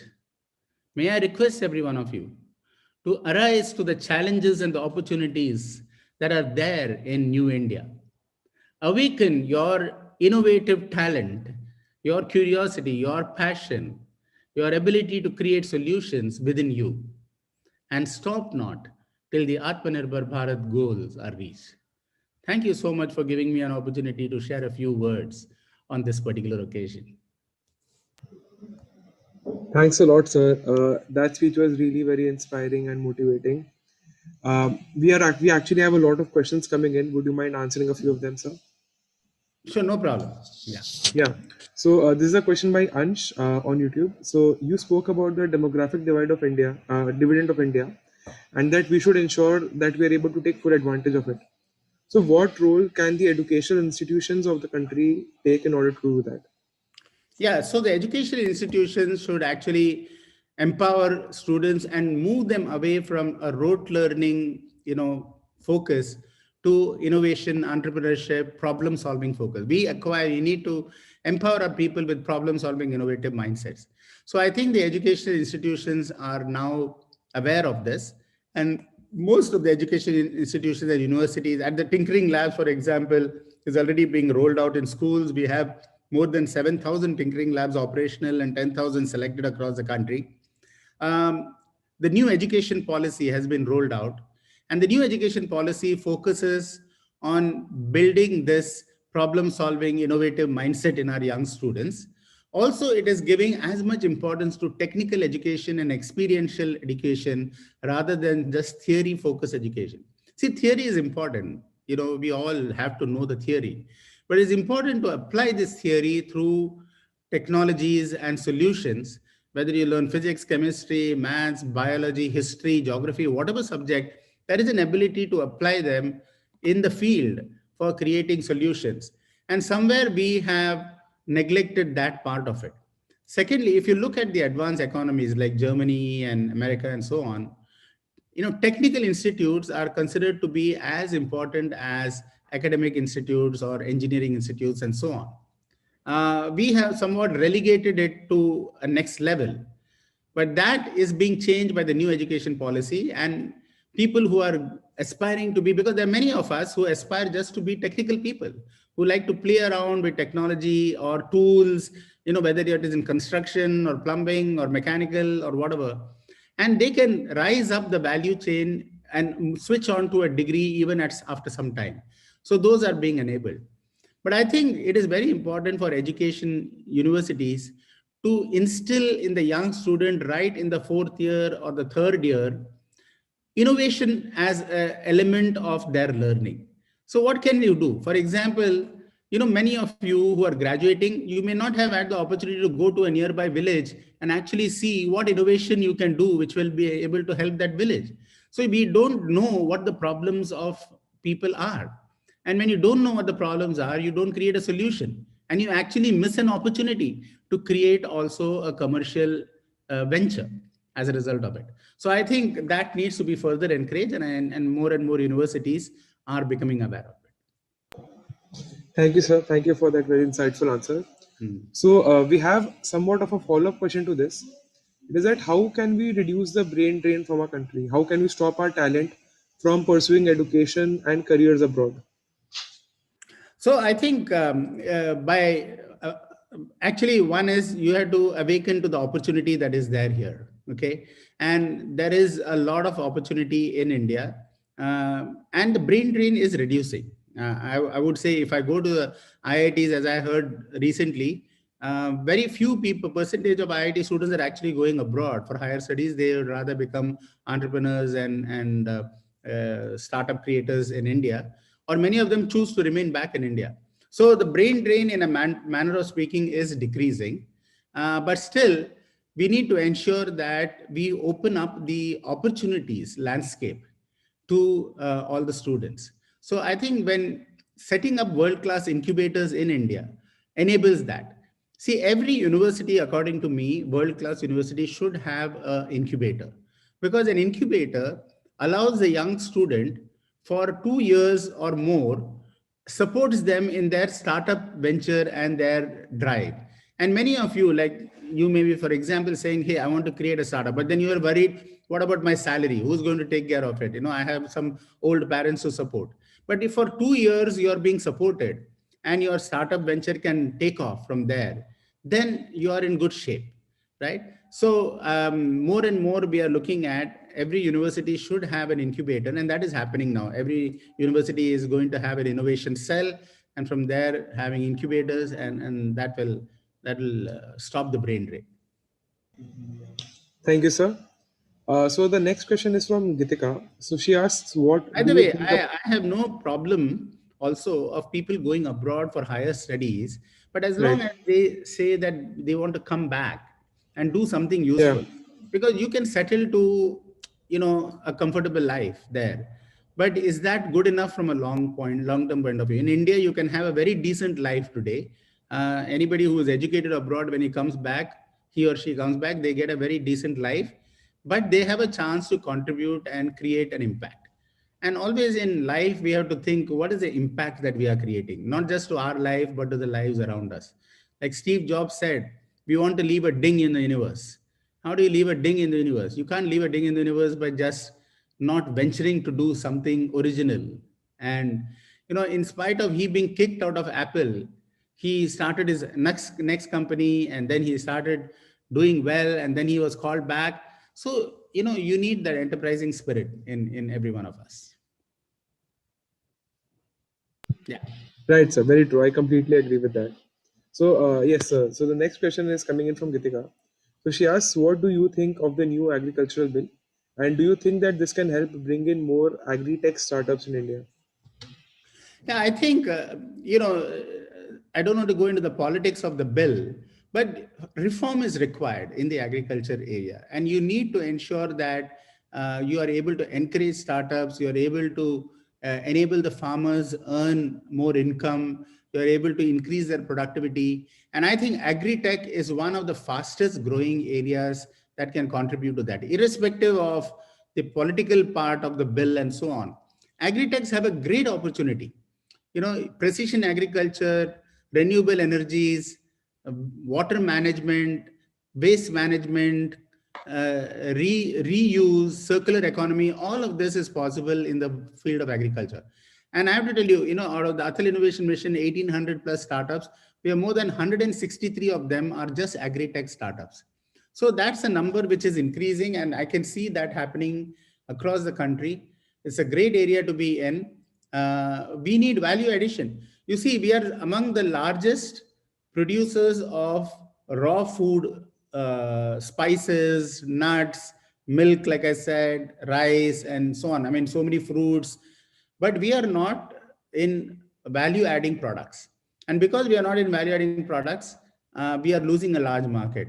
And innovation is required in terms of how do you create value adding products from the various food produce that we are creating. How do you create jams? How do you create cheese? How do you create, dairy products? How do you create, preserved products? How do you increase storage? How do you have cold storage chains? How do you enable transportation? So these are all entrepreneurial areas which are very important and which can be of tremendous use for the entrepreneurs, and which can boost the entire food industry. Thank you, sir. So the next question comes in from Muskan. I think this is very interesting. So she asked that you mentioned about the pillar of socio-economic progress. So how can startups balance that aspect of socio-economic progress with the investors' demand for a higher growth and higher valuation? So, there are, first of all, I don't think a startup as long as they keep socio-economic progress in their framework, that is good enough. It doesn't mean you have to operate at a loss. That's not what social innovation means. You have to operate at a profit. But how do you use those profits?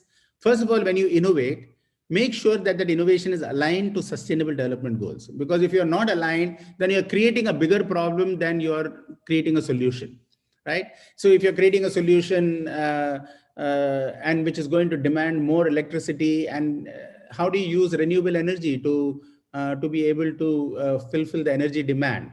So there are, when you do that, you're automatically incorporating social considerations into your innovation, and thereby it is a combination of socio economic innovation, right? At the same time, what I would urge is, there are many people who think that if I do a social innovation, I will go down, but that's not true. Take, for example, the Khan Academy. The Khan Academy, with all of us are very familiar. How did it start off? It started off with this guy saying that I want to teach my nephew or niece something, maths or physics, which they are not able to understand. So he started using the YouTube, and that was an innovative way of communicating. And then just went on, and he did it all free on his own expense. And look at where he is now. You have 149 countries using Khan Academy programs. He is flooded with money from various foundations and so on.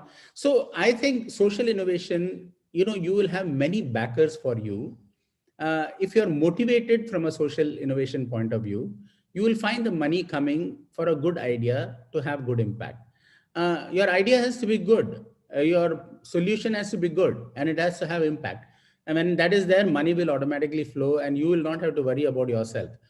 But at the same time, even commercially driven innovation should have that element of social interest in its innovation, so that we are not creating a greater problem than a solution.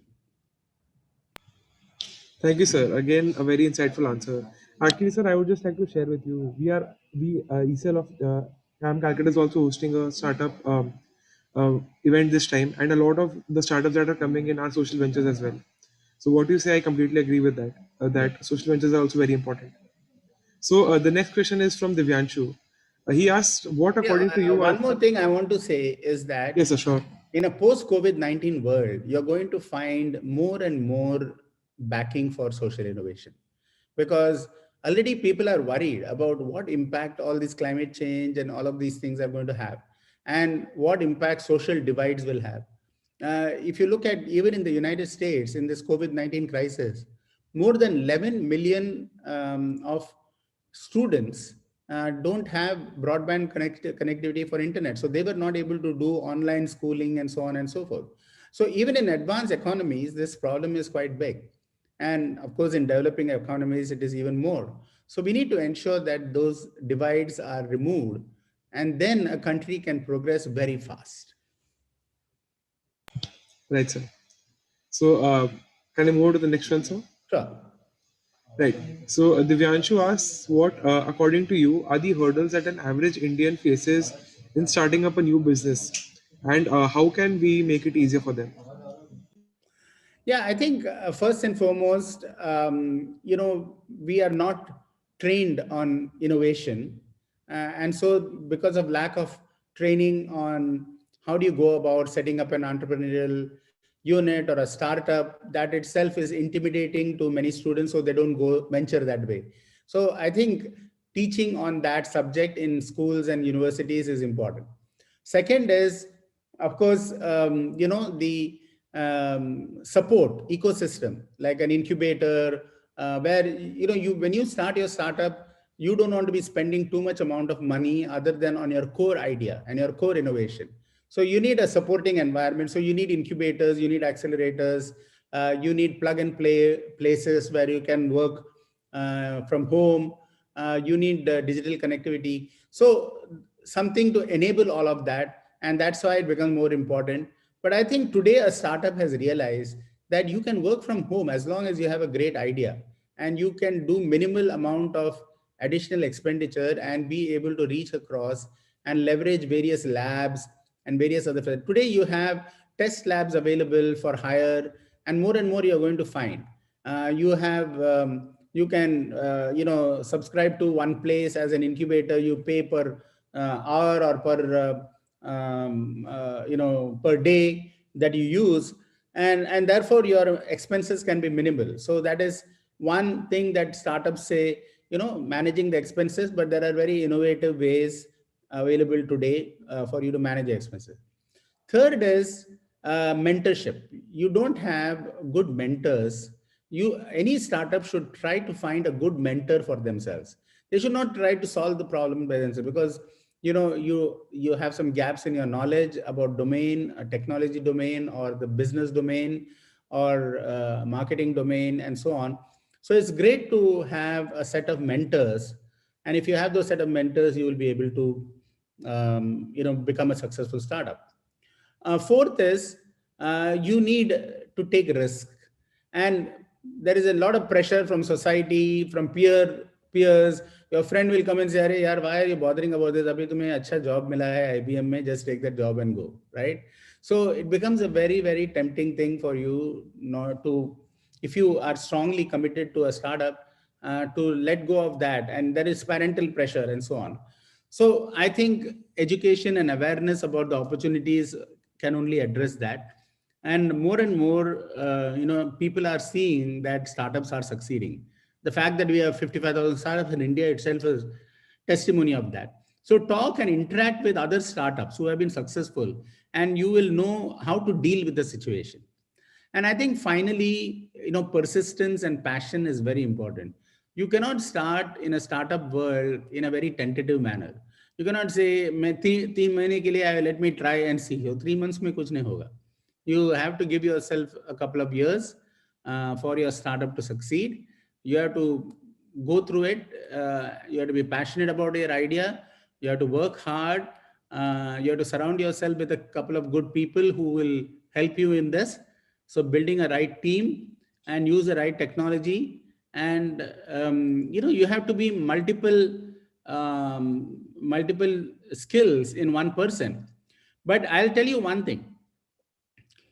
Supposing, for example, after you graduate, you go and join a job, and instead of that, you do a startup for 2 years, and then you give up on the startup idea for some time and join a job. The person hiring you will place you at a higher level than the person who joined 2 years back directly from the university. And that's because you have 4 times or 5 times the experience of that person. Okay. Because you have been put through a trial by fire to learn so many things: market, business, managing your work efficiently, managing your expenses, productivity. All of these, you have to learn on the fly. But when you learn all this on the fly, you become a much better capable person than a person who has not gone through all of those things. So just a 2-year startup wisens you up and makes you so very experienced that you will succeed anywhere, wherever you go for a job. So I think these are very important when you keep this in mind. Right, sir. Thank you. So we still have a lot of questions coming in, but I'll just end with one question. So we have Tanuj asking that today a lot of entrepreneurs have a goal of getting a good exit. So do you agree with that, or do you think they should focus on building their startup up and creating it to be as big as possible? Yeah, I would say that you should try to build as big as you possibly can. But at some point in time, if you feel that by making an exit, you are better off for whatever reasons, you can make an exit, and then you start on a new venture, or the exit may actually help you in taking your product, same product. You can still be part of that company, and you can help grow that product to the next level. But I think your idea of creating a startup should not be just at the first possible opportunity, make an exit. That is for a venture capitalist. Venture capital will try to make an exit at the fastest possible time, because his or her only interest is the money that they are making. But you have not come with the idea of money as the primary reason. You have come with an idea to make an impact, and that impact should reach a certain level, a tipping point, at which you can consider an exit. But it's always it's also dependent upon case to case, a particular situation that maybe a startup finds itself in and says that it is better for me to exit and use that money for something else or whatever. So that's a difficult decision. But overall, I would say a startup should not be just looking at exiting at the earliest. Right, so thanks a lot. So, sir, thank you for speaking so well on the topic of fostering innovation and entrepreneurship in the country, about how we can channel the demographic dividend that India currently has to, build the entrepreneurial ecosystem in the country, how we can boost female entrepreneurs, and what significant and unique advantages they bring to the table as well. And obviously, the 5 pillars that you talked about in the end.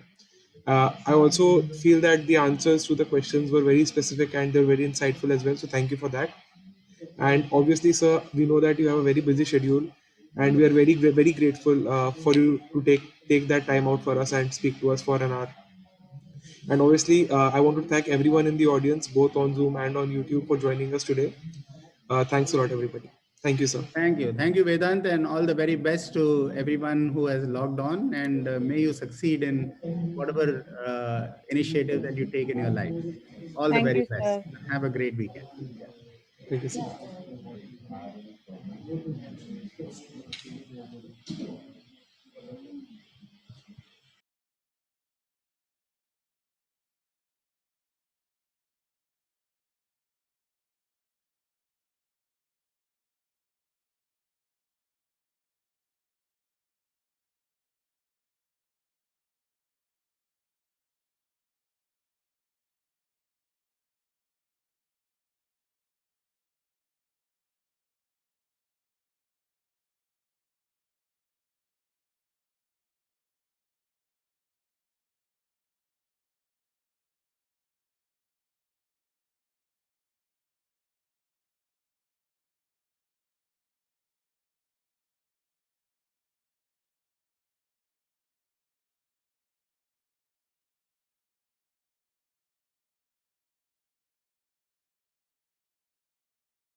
Hello. Hi. Hey, hi, Vedang. Hi, Sejan. Thank you so much for joining in today. My pleasure. Actually, we are streaming this event on YouTube primarily. So, yeah, I Awesome. would. Okay, let's start. Hello, everyone. So, welcome back to the speaker series of Genesis, the flagship e-summit of IIMCalcutta. I'm Sejal Dhage, and I will be your host for the final speaker session for the day. The theme of Genesis this year is imagining a new tomorrow. And this year, with the transition to online medium, it has given us a unique opportunity to invite eminent speakers across industry domains and join students from different parts of the country. In this session, we have with us the co-founder and director of one of the biggest e-commerce startups in India, Vedang Patel from the Soul Store. The Soul Store is a one stop shop for all official pop culture merchandise and identifying this untapped market opportunity to sell popular entertainment based merchandise. Vedang and his team have scaled the Soul Store to have a consumer base of over 10 lakh, making it one of the biggest online brands in India. And today he is with us to share some of his insights and help us understand how startups can leverage social media. So before we begin, I just want to add that I'm also from Mumbai and I have been buying from a Soul Store from past few years actually. I'm a huge fan of the platform. I'm still wearing the merch today. So I'm really glad that I got this chance to interact with you. Great. Thank you so much. So thank you for having me. Firstly, your words are too kind, and I'm really excited to be here and share some insights on social media for e-commerce platforms. However, before we begin, is it possible that people can also be interactive, like when asked questions while I'm talking? Because I feel it gets very boring and it almost becomes like a pravarchan if there's no interaction. So if it's possible and people have questions while I'm talking, that would be very helpful for the conversation. Else, I'm happy to just go on. All Yeah, right. sure. We can do that. We have the system wherein they send in the questions to me, and I'll be taking up the questions from YouTube as well. So as and when they come up, I'll be matlab, so you don't get interfered. So I'll be Yeah, just go ahead. Feel free. Let's make it like a little free flowing, all right? yeah, So, sure. yeah, I think social media is just, I'm going to just start with a little higher form of what we're doing here, right? Eventually, it's a form of marketing. There's no doubt about it. And if you take any consumer brand, especially a brand like ours, and you take an income statement, right? The income statement of your competition, everyone is exactly the same, because the cost of goods, the cost of rent, the cost of salaries, all of this is going to remain similar, correct? The only edge a consumer company actually has in its income statement over another is the marketing cost. All right, it's the differentiator that most companies have, whether you see the ones which have come, have some meteoric rises, or you can even see like how Patanjali has, like what it's, or you can even take, I saw this chart where Volkswagen's marketing budget is some X billion, Tesla is zero. They've leveraged community very well as well. So I think the premise of leveraging social media, right, is essentially to get people to talk about you, what you want them to talk about when you're not looking. It's the cult that you're building. And if I take any of these examples, right, that's exactly what has happened. Whether you take Patanjali, where there are people speaking about how it's authentic and it's real Ayurveda, and there's like this is how it's been done over the years. So essentially, through social media, you can make your customers become people who promote and market your product. I think it's a place where you can start building a little bit of fan following, whether you're a business or whether you're a person or whether you're a celebrity, or even if you are a political party for that fact, and start building up a fan following. You can start getting conversations that people like to hear. In fact, you can start having a closed echo chambers of people who are alike and agree with what you're saying. And that's how you can start building a community very strong. Social media actually allows you to snowball this in, like, because of the same idea perpetuating ahead and ahead and ahead. In fact, I feel like because you start having this cult and you can have this fan base, what for companies like us, we actually almost become relatable, we become tangible, we can we have a voice, we almost have a conversation with the customers, something that traditionally you couldn't do from like a TV ad, for example. Like I given during the pandemic, we had this one video which just worked out perfectly for us, and it wouldn't have been possible without social media, because we had to talk specifically to our fans. That video said, and this is during April, the lockdown, where we couldn't even ship, and that video was just a video that said, honestly, that we are a business as well. Our revenues have stopped, but we still have to pay salaries. So to create a win-win situation for our customers and our business and people in our organizations, what we have done is we will give you 30% off on all the goods you buy today. And as soon as we can ship, we will ship it out. And it was just this very clear cut video. Buy it for 30% less today, help a business like ours stay afloat, and we'll give you a discount in return. And as soon as we can ship, we'll ship it out. We actually saw very good revenue. In fact, in the month of May, we had positive EBITDA because of taking such steps. Now, I'm pretty sure that you cannot do this to a random audience in a newspaper ad. You can't do this on TV, because you have to speak, firstly, very personally. Also, you have to speak exactly to the fans that you have. You can't have a spray and pray tactic. And that's one of the biggest differences, right?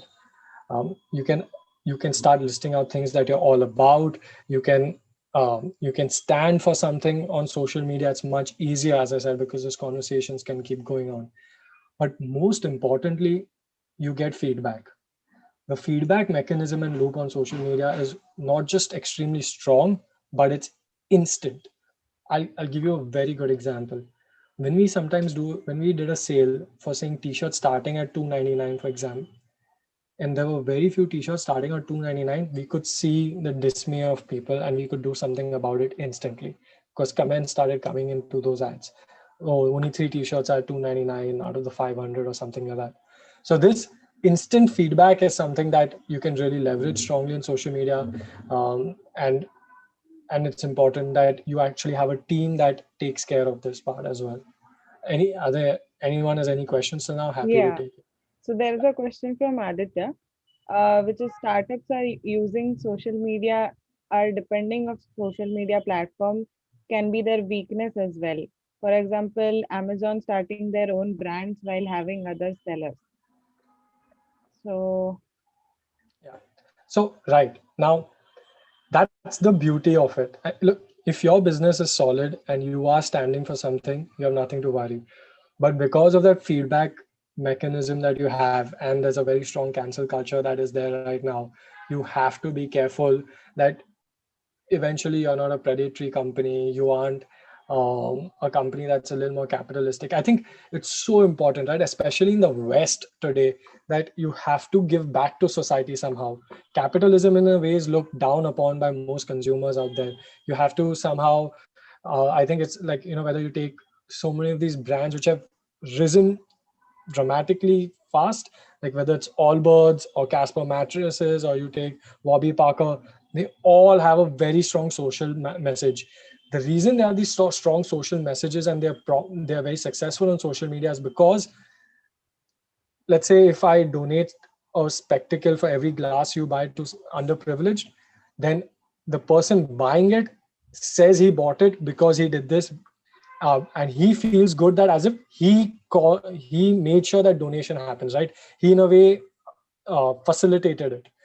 So because of that hero dilemma that's there, I think you have people becoming your marketing agents of sorts. So I think if this is a kind of business you have, social media it's exactly what you need. For the Amazon kind of businesses, it's not social media. Those are very utility based businesses, and there's nothing really social about it. There's no cult to build, there's no fan following to build. I think that's like, then they're just there for the sake of it. I think it's just like a hygiene checkbox factor. Otherwise, there's no reason. yeah, There, is you there any talked other? about you talked about the cult to build. So there is another question on how do you differentiate your startup from the crowd while you are using social media? Very good. All right.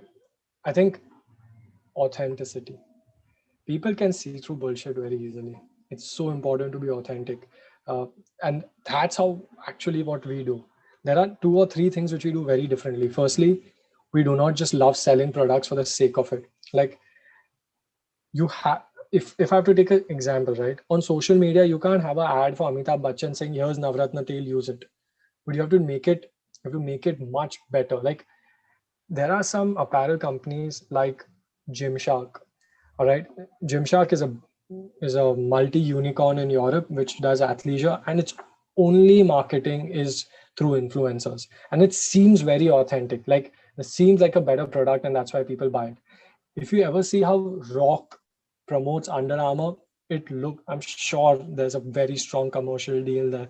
But the way he does it, he launches a product. I helped develop this product. I love working in this. This is what I use every day. This band out here on the shoe is specifically made because I know that you need this. And that's how he launches it.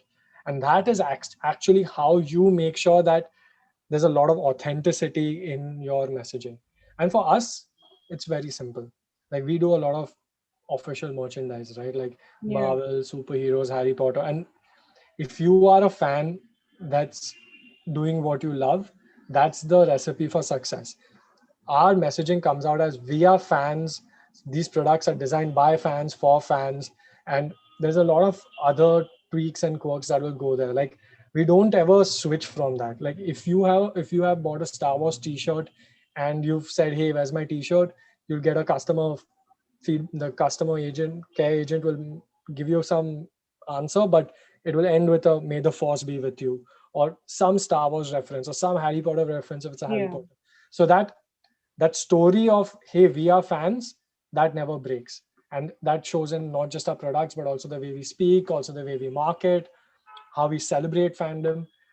That's how you make sure that you remain authentic. And beyond that, that authenticity has to come with all the other promises that you make as well, right? You promise quality, you have to deliver it. You shouldn't be underwhelmed when you get a product. You promise a certain kind of delivery, certain kind of customer experience. All of those promises need to be kept. That's how it should go. On the choice of influencers, there is a question from Vivek.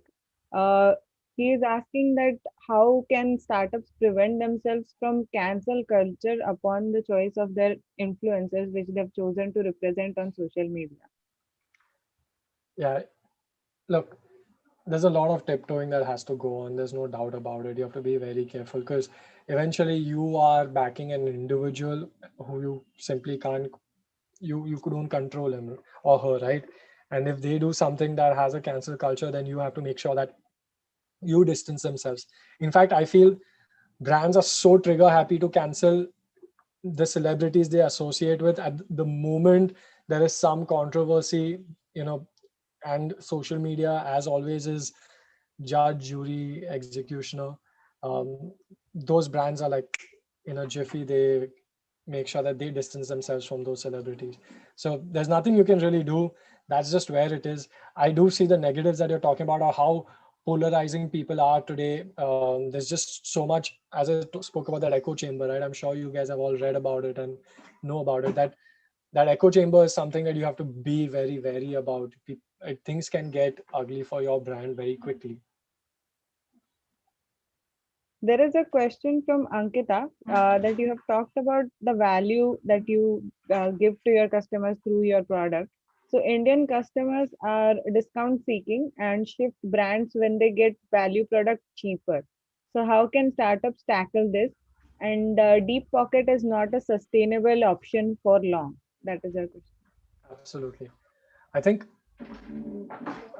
someone told me, it's there in that HUL book, CEO Factory, that the gross margin that you start with is the gross margin that you die with.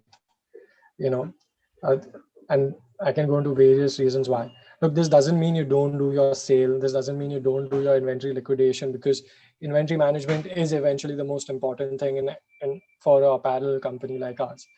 But if you get a customer, let's say if your product has to be sold at 100 rupees and you get a customer for 20 rupees, he was never going to be your customer at 100 rupees. So I feel like those deep pockets are not justified for a business which is a consumer product business. Now, why do Swiggy, Amazon do this, right? they're not product businesses. They're very utility based, and they are habit changing businesses. So to change a habit, that takes repetition, and that's the reason they are okay acquiring customers at a very high marketing cost or at discounts, because they know that eventually once you get into that habit, it would be very tough for you to go back, you know. But for I never understand why apparel companies want to grow aggressively by giving discounts, because that's not real growth. If it's part of a business plan, like if it's something that you're going to do annually anyway, that makes sense. But not as a brand, I don't think that makes sense. So that's a very good point. There is a question from Suyog. Apparel sector is one sector currently Soul Store operates in.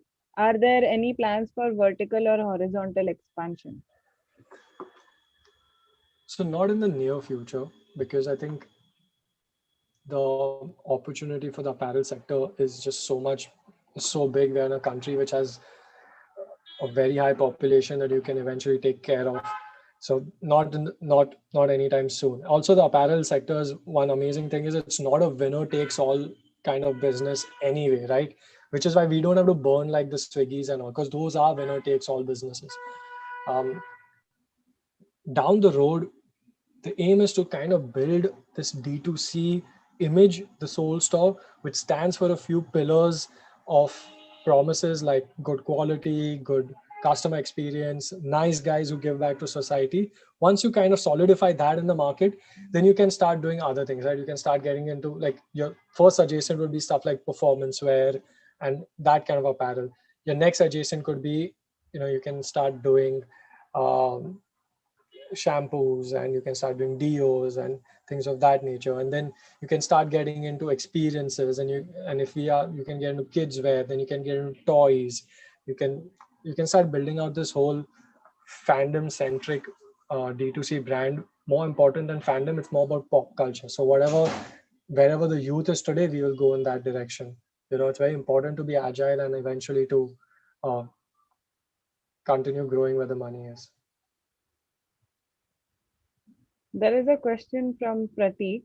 If a startup wants to enter e-commerce by marketing now on social media platforms, do you think it is too late? I wouldn't start the Soul Store today. I think we started at the right time. Um, I think, and for any business, right, the right time is where there's a lot of struggle in the first couple of years. Today, if you want to start an apparel company, it literally takes you a week. I think there are a lot of manufacturers who have made it easy, the process. You have your Shopify, you have the whole ecosystem of payment gateways. Everything happens in a couple of days. It took us a month, with like signing over like 500 pages and all, back then. I think when there's a little barrier to entry, that's the right time to kind of get into any business. Now I wouldn't start it. I think it is too crowded. There are already some very established players doing what they're doing, so I wouldn't do it today.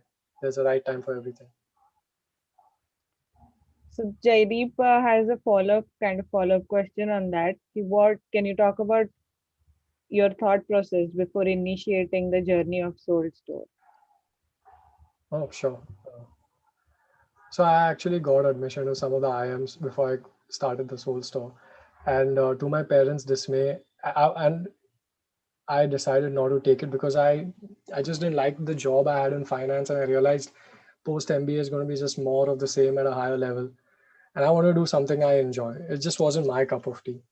So it's very important, right? And for me, there was a Sunday, and I say this all the time. There was this one Sunday I was sitting and I realized that I hated my Monday, and in life there would have just been too many Mondays for me to hate. So I want to do something I truly enjoy. I thought back, I realized I'm one of those nerds who loves Harry Potter, Lord of the Rings, Star Wars, and a proper, like, I knew the stories, backstories. I want to do something here. But that's the passion side, right? There has to be an opportunity. If you wanted to buy a Star Wars t-shirt back then, it costed you about 2,500 rupees. What's worst is that it was imported from the US, but it was made in India. So it was a highly inefficient system. Your only alternative was like a 200-300 rupee fake on Fashion Street. I think the reason that 200-300 fake on Fashion Street exists is because like 2,000 rupees isn't an alternative for people. It's basically, there's no one's catering to the market. So even when today people ask me, what do you do for all these fakes? I think we are the solution to them. We don't have to do anything about it. So that was the rationale to start. And obviously your business plan, always have one, but you should always be ready to pivot at any point. So now we know that because we've created this brand and we've created this pillar of quality that people believe in us, we've started selling even lifestyle products and like solid t-shirts like the one I'm wearing. And about 30 to 35% of our products is just plain t-shirts, like, and plain joggers or plain shorts, like non-printed merchandise. On the expansion of Soul Store, there is actually a question from Aditi, which says that do you have any plans for going omni-channel? Like, if yes, how will you go about it? I've just spent like the last week with investor calls, and this is just like one more.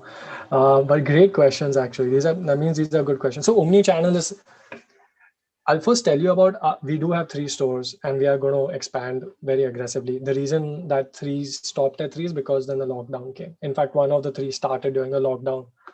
Our first store, the thought process was, how do we do offline marketing? Because online will saturate at some point.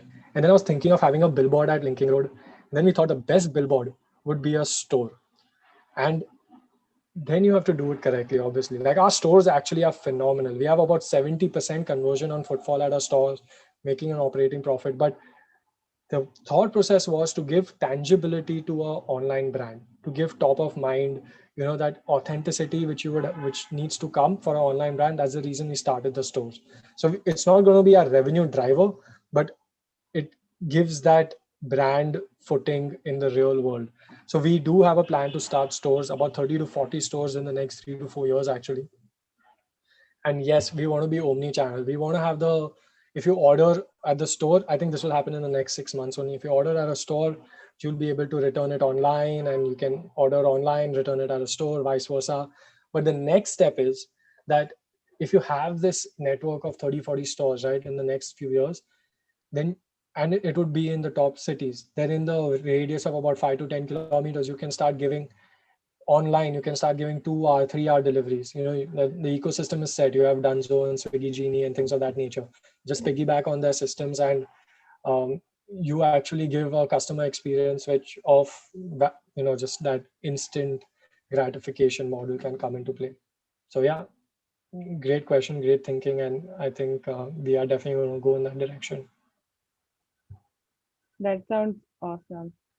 So we have some similar questions, but yeah, there is a question from Summer. If you get a chance to enter the entrepreneur's world today, which sector will you enter in? You want ideas? Look, I'll tell you what's very important. Okay. If you look for that, if you're waiting for someone to tell you that question, you're not going to be an entrepreneur. And the reason is, you have to really believe in what you're doing. Take any business that is successful today. All right. I don't think there was lack of conviction in the idea, or there has to be that flair that you have for that particular sector. Like, for me, it was definitely pop culture, but for some people it's finance, right? And I don't think someone who doesn't like finance can start a fintech company and it can be successful. It just can't happen. You have to have that. And there is opportunity in every sector. Whatever's happening, you can do it better. All right. Even if like there is let's say if someone's selling chips, I'm sure you can figure out a way on how to do a chips business better than what is being done. But you have to be passionate about it. And if you are, you'll realize, how do I say this nicely? There's just too many. Like, if you go to the biggest of companies and businesses, you'll realize that there's just so much lack of common sense in so many processes. A lot of it because of their scale. And that's where a nimble company like yours can come and completely disrupt it. So I wouldn't worry about the sector. I would just worry about your conviction of that sector. Okay, so final question from Navya. How to find your co-founder or build the dream startup team? That's a very good question. You know, in the last 1 week, I've been asked by 2 investors that they've never seen a company with 4 founders be successful. And there's a very good reason I think that worked for us, and maybe that's what I can give you. Every time I have an argument with a founder or I have a disagreement or whatever it is, they're my closest friends also now. It's so important that when you're, let's say if Sejal thinks the background should be red and I'm like, no, it should be white. When we both argue for that background, it's very important for me to realize that Sejal is arguing for red because she wants the same end goal as me. How only difference is how method she thinks it's in a different method. So as long as that ego gets out of the way, that hey, you're not arguing because you want this personally, I'm not arguing because I want it personally, we're just both, we have different opinions for the same goal. That's that one clarity point. That's all you require. And the moment you get that, I think you will work. There are a lot of times where that doesn't happen, like that you start feeling that I'm doing it for the betterment of the business, but that person's just ego or personal choice or something of that sort. I think your decisions need to be more objective and less personal, and then it just works. Then the thing is, it becomes a strength because you have 3 opinions or 4 opinions, and then you can choose the best one objectively. And obviously, like, you have all the trust and like uh, the basics need to be there, right? Truthful and honest and all of those. So we have some more similar questions, but I'm going to wrap up here in the interest of time. But thank you so much. These were like really hard hitting questions, and you gave some really honest insights right from social media to the journey of Soul Store. So I know you must be really busy. So thank you so much Thank you for so much. taking out time for this.